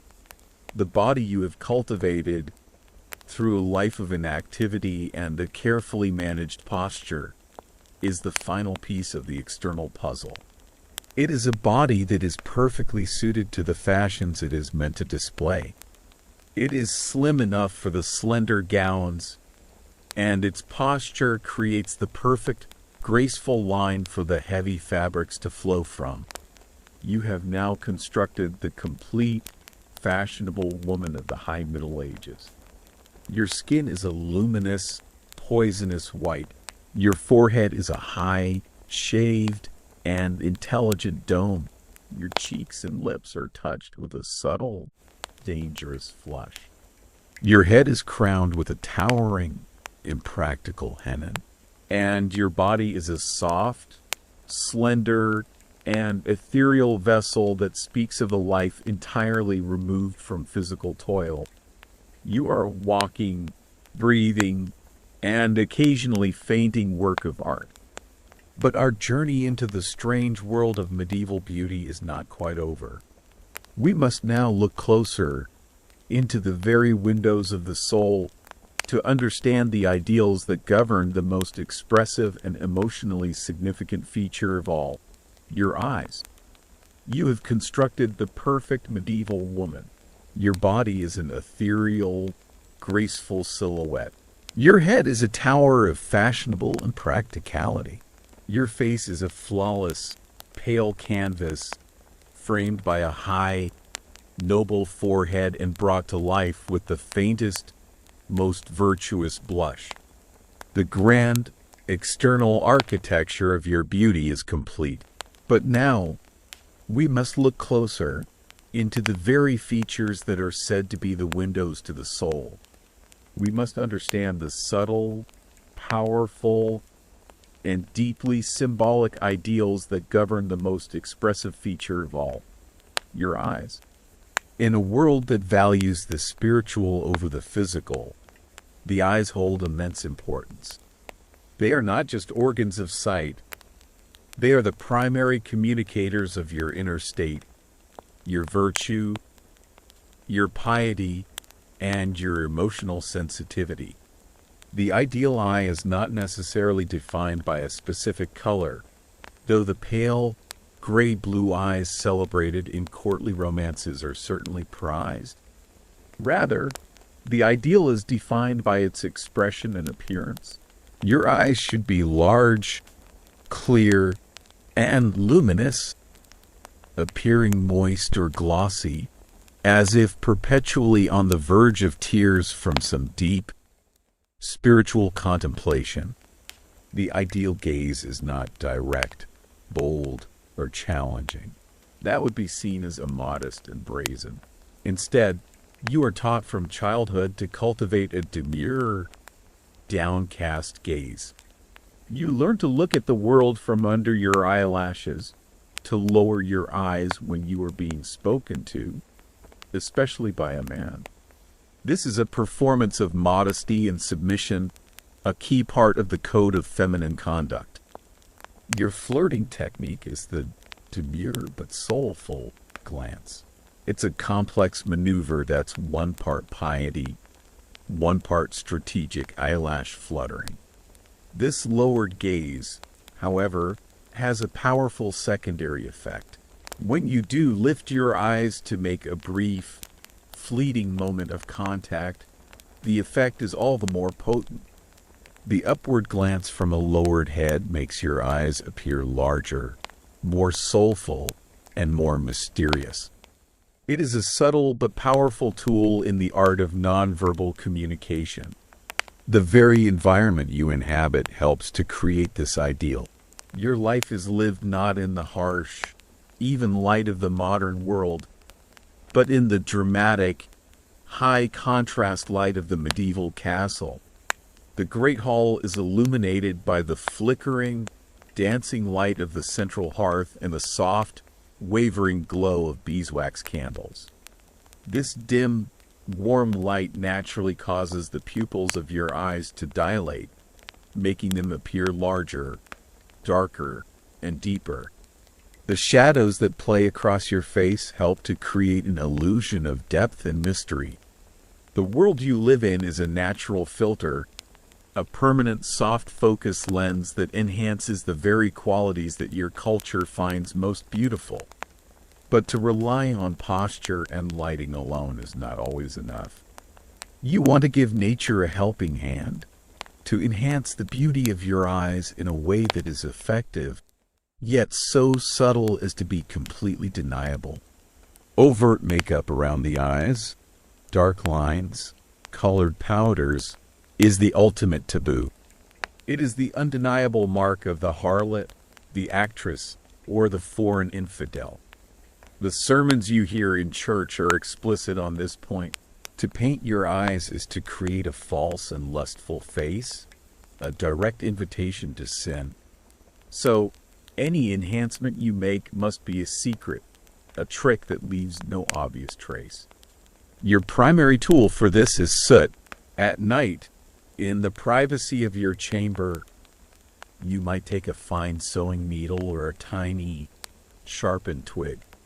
You hold it in the flame of a tallow candle until a fine, black, greasy layer of soot has coated it. You let it cool. Then, with extreme care, you use this sooty point not to draw a line on your eyelid, but to delicately touch the very base of your eyelashes. You are not applying eyeliner. You are subtly darkening the root of each lash. The effect, if done correctly, is almost imperceptible. It simply creates the illusion that your eyelashes are naturally darker, thicker, and fuller than they are, which in turn makes your eyes appear more defined and striking. It is a tiny, painstaking act of deception, a secret ritual that you would never admit to. The goal is to be able to swear to your confessor, with a perfectly straight face, that you are not wearing any paint upon your eyes, and for it to be, in a literal sense, true. You have not painted a line. You have merely darkened what was already there. This is the fine line upon which your cosmetic artistry and your virtuous reputation depends. The subtle darkening of your eyelashes with soot is a clever and deniable trick, a small enhancement for everyday life. But for a great feast, a tournament, or a moment when you truly wish to captivate, you might be tempted to turn to a more powerful, more dramatic, and infinitely more dangerous method. To achieve the wide-eyed, luminous, and soulful gaze that is the absolute pinnacle of beauty, you must turn to the world of herbal pharmacology, a world where the line between a cosmetic, a medicine, and a deadly poison is terrifyingly thin. You will turn to the plant known as Atropa belladonna, the deadly nightshade. The very name of this plant in the languages of the South, belladonna, is a mainstream historical fact that tells you everything you need to know about its cosmetic use. It literally means beautiful lady. This is not a coincidence. For centuries, women, particularly in Italy, have used an extract from this famously toxic plant for a single, powerful purpose: to make their eyes beautiful. The belladonna plant itself is a thing of sinister beauty, with its dark, glossy berries that look like sweet, tempting cherries. But you know from the herb women and apothecaries that it is a deadly poison, a key ingredient in folk magic and the darker arts. You will not be eating the berries. You will be applying a carefully prepared liquid, a distilled extract from the plant, directly into your eyes. You take a small vial containing the precious, dangerous liquid. Using the tip of a glass dropper or a small, smooth stick, you carefully administer a single, precisely measured drop into each of your eyes. The initial sensation is a slight sting, and then you wait for the magic to happen. The liquid contains a powerful alkaloid called atropine. This substance is a mydriatic, which means it works by blocking the nerve signals that tell the muscles of your iris to constrict.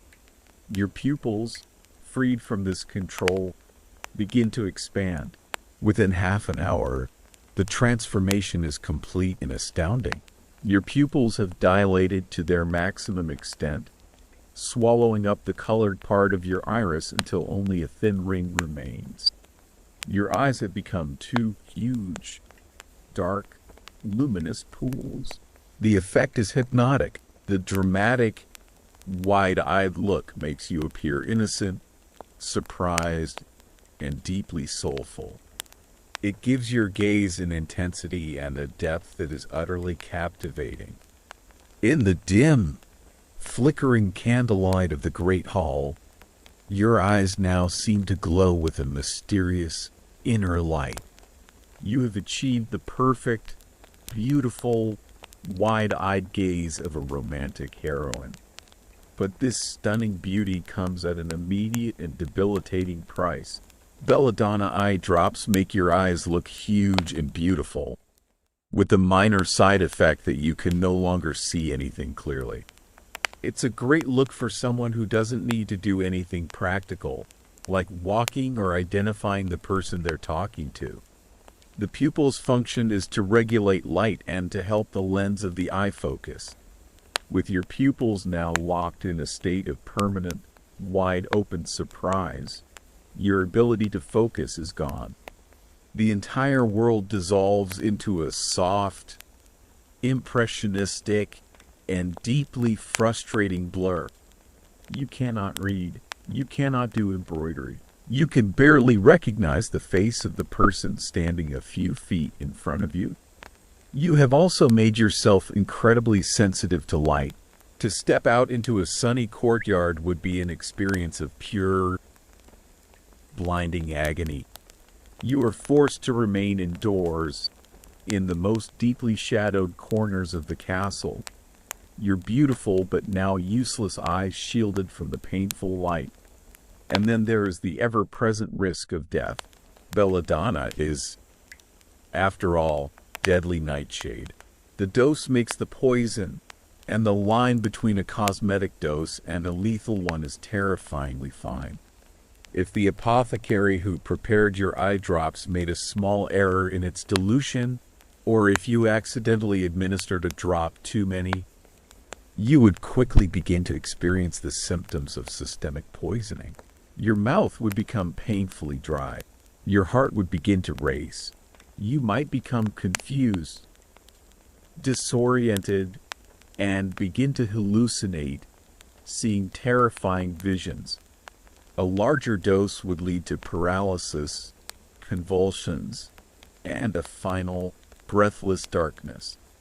Every time you use these drops, you are taking your life into your hands, a willing participant in a high-stakes game of chemical roulette, all for the sake of a beautiful, captivating, and blurry world. The dramatic, dark-eyed look you achieve with belladonna is a powerful statement. But the ideal medieval eye is not just large. It is also moist, glossy, and luminous. A dry, clear eye can look hard and unfeeling. The most soulful and virtuous gaze is one that appears to be perpetually glistening with unshed tears, suggesting a heart that is full of deep, spiritual emotion and pious sensitivity. To achieve this final, subtle touch of ocular beauty, you turn to another quirky and distinctly uncomfortable technique: self-inflicted irritation. The ideal is to look perpetually on the verge of tears from deep, spiritual thoughts, or from staring into a smoky fireplace for 10 minutes. The end result is the same. You might be preparing for an evening in the Great Hall. You lean close to the flame of a candle, allowing the thin tendril of smoke to waft directly into your open eyes. The smoke stings and irritates, and your eyes immediately begin to water in response. You blink back the tears, leaving your eyes with a beautiful, glossy, liquid sheen. The effect is one of profound and touching melancholy, the very picture of a sensitive and virtuous soul.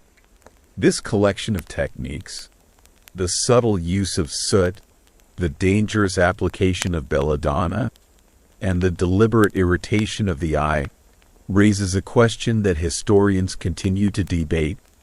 How widespread were these practices? Really, were subtle enhancements with soot and plant-based tinctures a common, open secret among women of the court? Or was any form of eye makeup, especially a substance as potent and dangerous as belladonna, considered so scandalous that its use was confined to the theatrical stage or to women of ill repute, with respectable noblewomen relying solely on their posture, their downcast gaze, and perhaps that convenient bit of smoke to convey their virtue? The textual evidence is contradictory. Moralists condemned any and all forms of eye paint, while cosmetic recipe books offer detailed instructions for their creation. It's likely that, as with the blush, it was a game of subtlety and deniability. The goal was never to look like you were wearing makeup, but to use these secret tools to achieve a look that could be passed off as natural. And so, the ideal eye is complete. It is a masterpiece of construction and performance. It is physically enlarged by a botanical poison that also renders it half-blind. Its lashes are subtly darkened with the soot of a candle flame. It is made to glisten with the aid of an irritant. And it is presented to the world through a carefully practiced, demure, and downward cast gaze that speaks of modesty and piety. The eyes become the single point of expressive power in a face that has otherwise been erased into a pale, serene, and passionless mask. They are the windows to a very carefully curated soul. You have now constructed the ideal face, from the high, hairless forehead to the pale skin, the rosy cheeks, and the soulful, luminous eyes. The portrait is almost finished, but there is one final, hidden area of beauty we must explore, a feature governed not by the rules of enhancement, but by the strict and demanding rules of concealment. We must now turn to the mouth and to the twin problems of bad breath and bad teeth. You have constructed the perfect, idealized face. Your skin is pale, your forehead high, your cheeks are subtly flushed, and your eyes are large and soulfully luminous. You are a walking, breathing masterpiece of medieval artistry, a vision of purity and noble grace. But there is one final, invisible, and profoundly inconvenient aspect of the human condition that threatens to shatter this perfect illusion with a single spoken word: bad breath. In your world, true oral hygiene is a concept that does not exist. Dental hygiene is a new concept. Your main dental tool is hope. You hope your teeth don't fall out before you turn 30. You do not have a toothbrush. You do not have mint-flavored toothpaste. Your diet while less sugary than that of the future, is still heavy in starches and honey, which cling to the teeth. More importantly, dental care is either non-existent or brutally primitive. Gum disease, cavities, and abscesses are incredibly common, and they go largely untreated, creating a constant source of foul odors. Bad breath, or halitosis, is a near universal affliction, a shared, unpleasant reality of life. But just because it is common does not make it acceptable, especially not in the close quarters of courtly life. To have sweet-smelling breath is considered a sign of good health, of a clean and well-ordered body, and of good manners. To inflict foul breath upon a companion is an act of social coarseness. And so, you must engage in a constant, daily, and largely cosmetic war against this invisible enemy. Your goal is not to cure the underlying problem, but to mask it, to create a fragrant shield between your mouth and the world. Your first and most constant line of defense is to chew. You are almost perpetually chewing on something aromatic. You might carry a small pouch at your belt containing a selection of fragrant herbs and spices. Throughout the day, and especially before an important conversation, you will pop one of these into your mouth. Parsley is a favorite. Its fresh, green, chlorophyll-rich leaves known for their ability to neutralize odors. A sprig of mint is equally effective. Its cool, sharp scent a welcome refreshment. For a more powerful and longer-lasting effect, you might chew on whole spices. A single dried clove, with its intense, warm, and medicinal flavor, can perfume your breath for an hour. You might crunch on a few fennel seeds, a callback to our discussion of comfits, or a cardamom pod, releasing their sweet, licorice-like aromas. Chewing on a piece of cinnamon bark or a sliver of galangal root provides a spicy, warming sensation. This is your medieval chewing gum, a constant habit of oral perfumery. But masking the problem from the inside is not always enough. For a more direct and powerful defense, particularly in a crowded room where you are faced with the combined odoriferous assault of an entire court, you employ an external tool, the pomander. This is a small, often beautiful object, a personal, portable air freshener. You carry a pomander, a small ball of nice-smelling stuff to hold in front of your face in conversations. It's a polite way of creating a fragrant force field between you and everyone else's lunch. For the very wealthy, a pomander is a piece of exquisite jewelry. It might be a small, perforated sphere of gold or silver, intricately carved and hinged so that it can be opened. Inside, it is filled with a precious and intensely fragrant solid perfume. The base of this perfume might be ambergris, a waxy substance from the belly of a sperm whale that is worth more than gold, prized for its ability to hold a scent. To this base are added other exotic ingredients, a scraping of musk from the musk deer, powdered sandalwood, crushed cloves, and other rare spices, all bound together with a wax or gum. You would wear this precious object on a chain around your neck or hanging from a girdle at your waist. When you find yourself in a smelly situation, or when you are about to speak to someone important, you simply lift the pomander to your nose and inhale its rich, sweet, and spicy perfume. It creates a small, personal bubble of pleasant air, a fragrant shield that protects you from the smells of the world, while also projecting an aura of wealth and refinement. For those of a lesser status, a simpler pomander could be made by taking an orange or a firm apple and studding its entire surface with whole cloves, creating a fragrant, spicy orb that would release its scent for weeks. The fragrant pomander and the ever-present chewing herbs are your first lines of defense, a constant effort to mask the unpleasant realities of medieval oral hygiene. But beyond simply hiding the problem, you also make active attempts to clean your mouth and freshen your breath from the source, using the science and the tools that are available to you. One of the most common practices is the use of a mouth rinse, a kind of medieval mouthwash. You do not have antiseptic liquids that kill germs on contact, but you can create potent, aromatic infusions that leave your mouth feeling temporarily cleaner and tasting much more pleasant. A popular recipe would be to take a strong wine or vinegar and boil it with a handful of fragrant herbs and spices.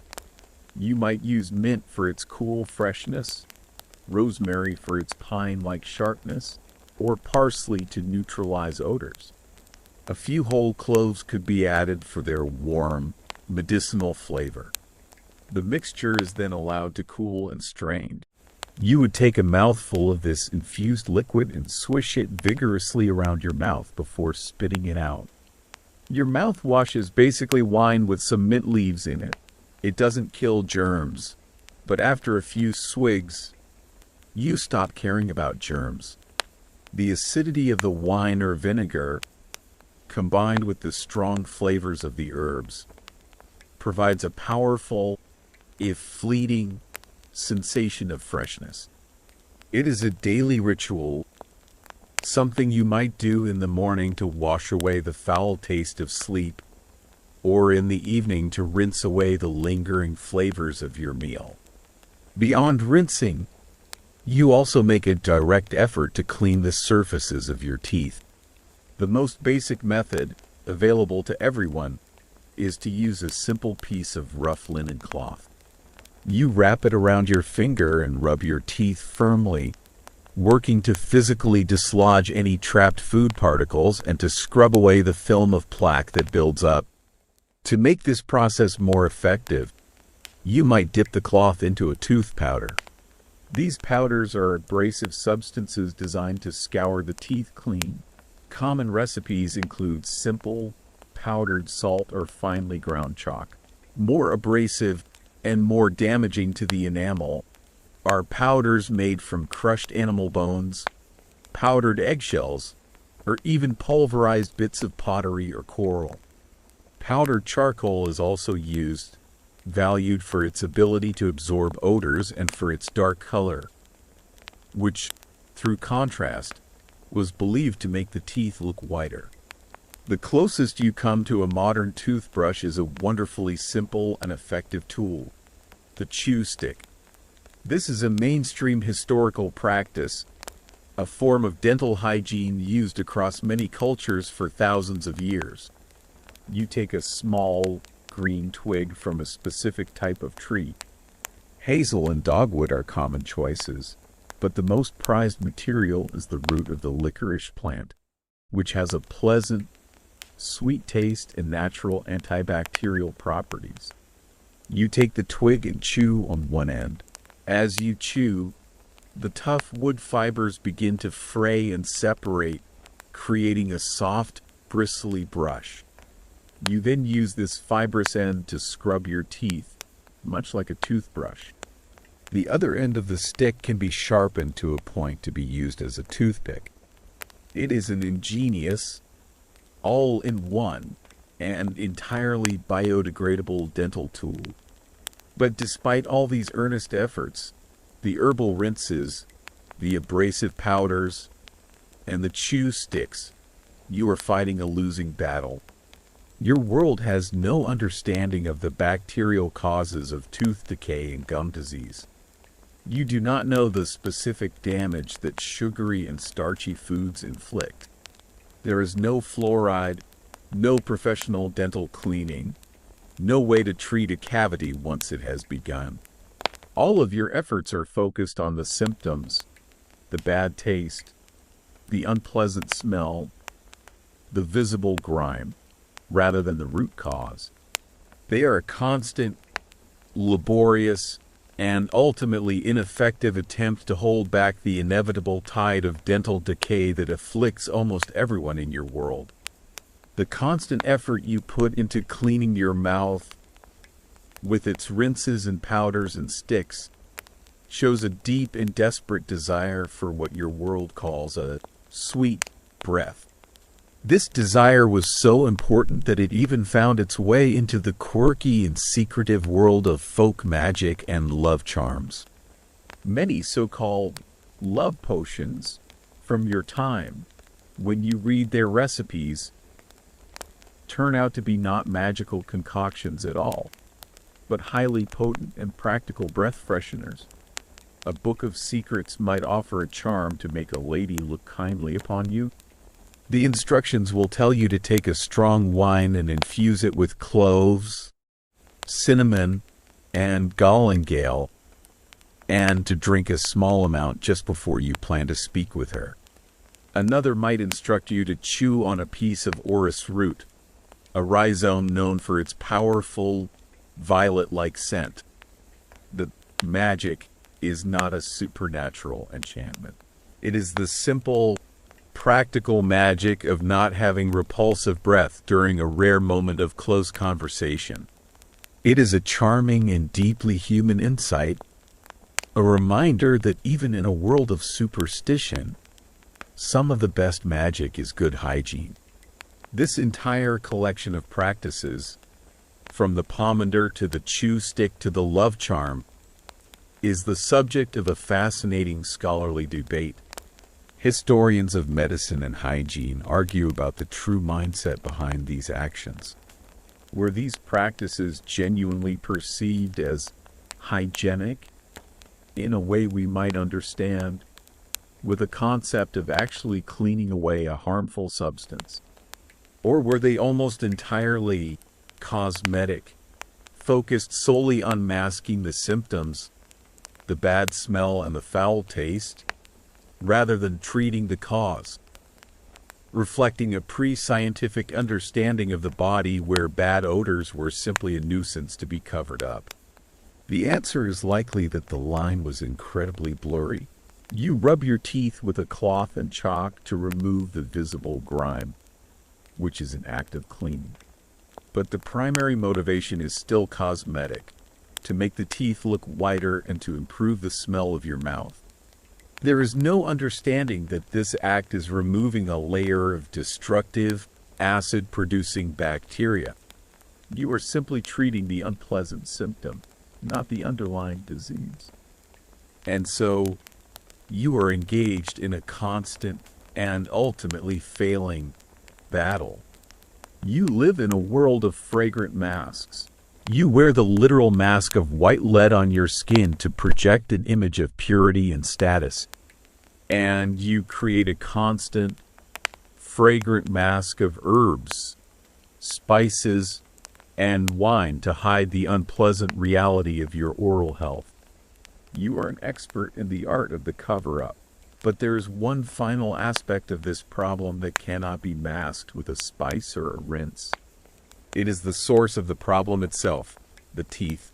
And for this, the medieval world has one last, simple, and rather sad solution: concealment. You have waged a successful, if fragrant, war against bad breath. Your mouth is a carefully managed garden of chewed herbs and spiced wine rinses, creating a pleasant olfactory shield between you and your companions.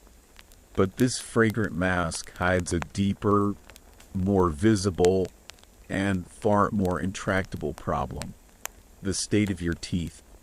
The final act in the performance of medieval beauty is not one of enhancement, but of careful, deliberate, and lifelong concealment. The simple, unavoidable truth of your world is that almost nobody has good teeth. This is the great, unglamorous equalizer that affects nearly every level of society.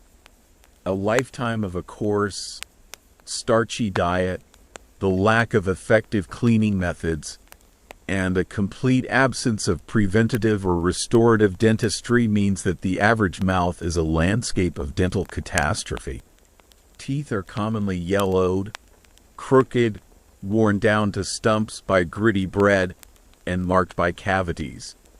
Gum disease is rampant, and by the time you reach adulthood, you are likely to be missing several teeth, lost to decay or brutal extraction by the local barber, surgeon, or blacksmith.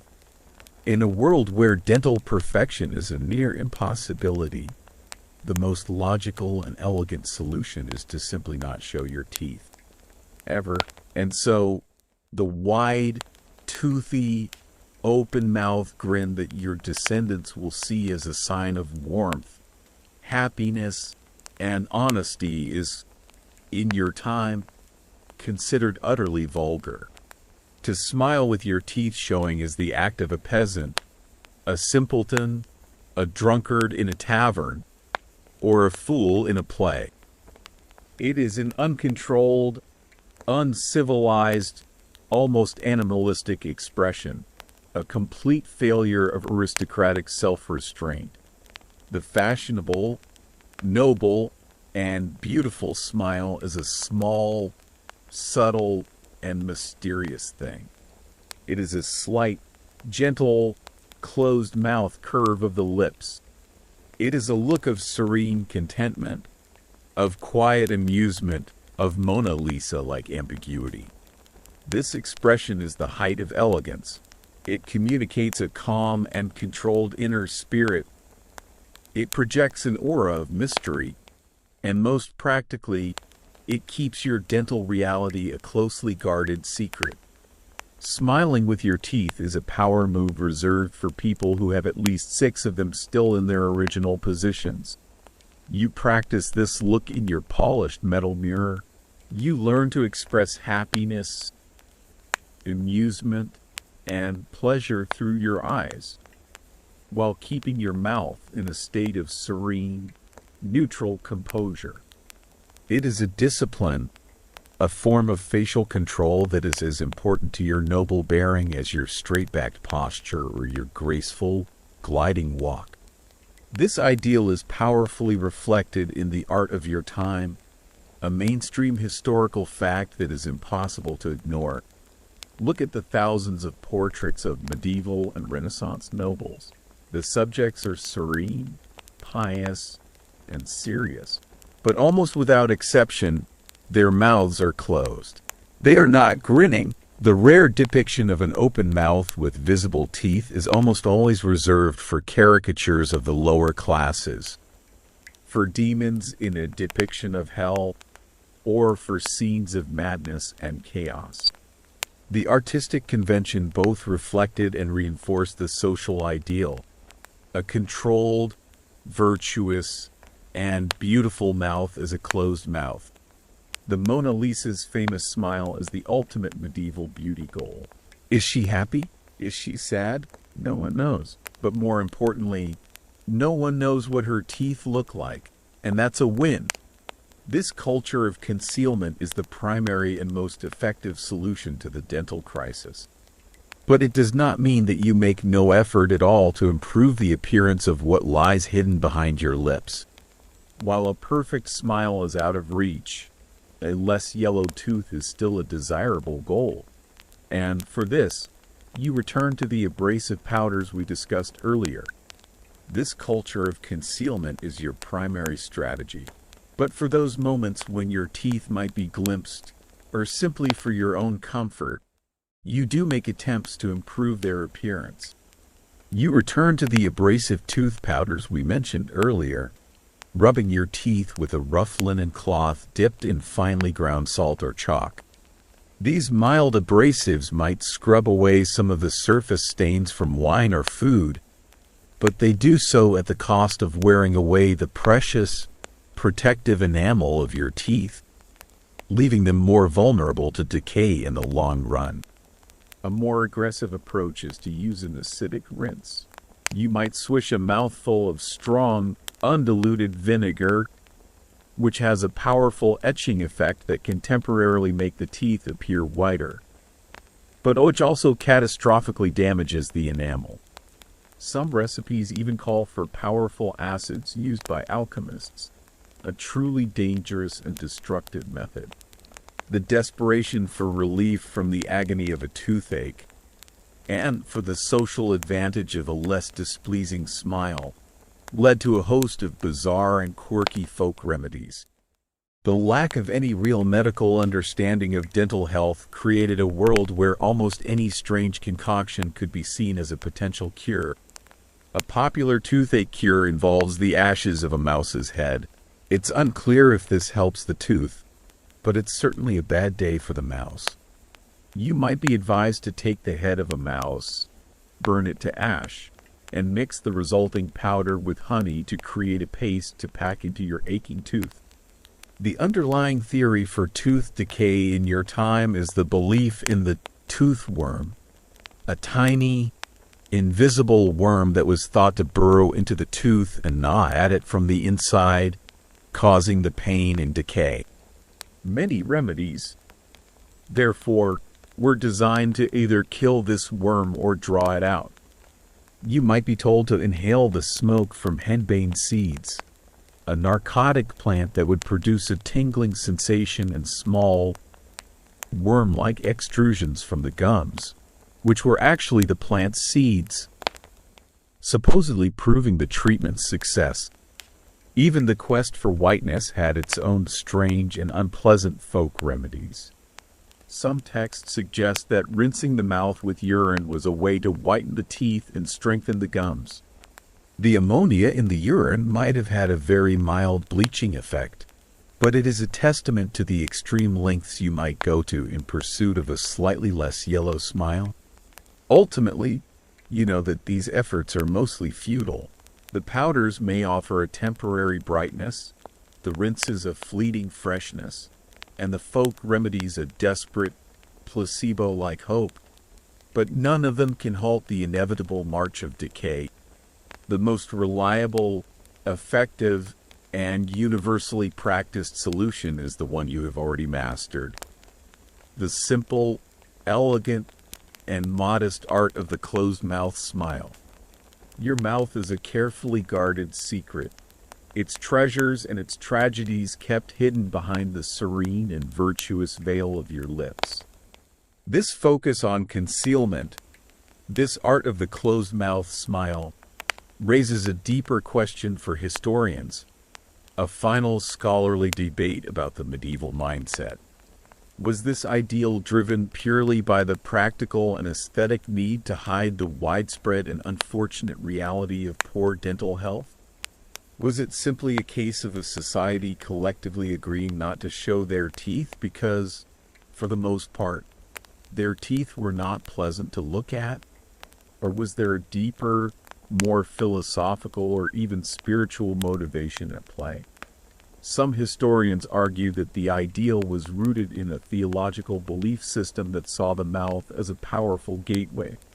It was the portal through which the soul could be corrupted by demonic forces, and through which the spirit could escape. An open, uncontrolled mouth, whether in a loud laugh, a foolish grin, or a passionate shout, was a sign of a soul that was unguarded, vulnerable, and lacking in self-control.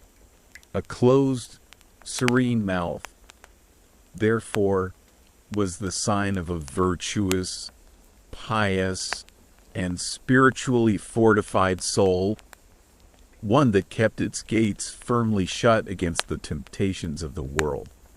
It is likely that both reasons were true, a perfect fusion of practical necessity and spiritual symbolism. And so, our long and often painful journey into the world of medieval beauty is complete. We have seen how you have constructed, piece by piece, a perfect and idealized version of yourself. A version that conforms in every detail to the demanding standards of your age. Your body is a testament to your life of leisure, a soft and ethereal form. Your face is a pale, luminous mask of poisonous lead, a canvas of purity. Upon this canvas, you have erased your natural brows and hairline to create a high, noble forehead. You have added a subtle, dangerous flush to your cheeks and lips. Your hair is a virtuous, sun-bleached gold, its style a public declaration of your marital status. You are crowned with a towering, impractical Hennin, a steeple of pure status. Your eyes are large, soulful, and tear-bright from a combination of poison and smoke. Your breath is a fragrant shield of herbs and spices, and your smile is a beautiful, modest, and carefully guarded secret. You are a walking, breathing work of art. You are also a catalog of suffering, a testament to the pain, poison, and relentless effort required to achieve this look. Every aspect of your beauty is a performance, a complex encoded signal of your wealth, your piety, and your place in the rigid hierarchy of your world. It is a beautiful, restrictive, and often deadly illusion. And now, as our journey through this strange and demanding world comes to an end, you can let the images begin to fade. Let go of the feeling of the heavy Hennin on your head, the tight constraint of the wimple around your neck. You can release the sting of the depilatory paste, the acrid taste of the lead makeup, the grit of the tooth powder, the immense pressure to conform, to construct the perfect, idealized self, can dissolve into the quiet and accepting darkness of your own comfortable room. You do not need to perform your virtue or your status. You can let go of the pain and the poison and hold on to only the quiet fascination of a world so different from your own. The story is now over, and all that is left is the gentle, easy rhythm of your own breathing. Allow that simple, natural sensation to be your anchor, a soft and steady current that carries you away from the distant past. Feel the comfort of your bed, the softness of your pillow, and the deep, restorative peace of the present moment as you let your mind grow quiet and still, drifting gently into a night of serene and truly sweet dreams. End of script. Sweet dreams.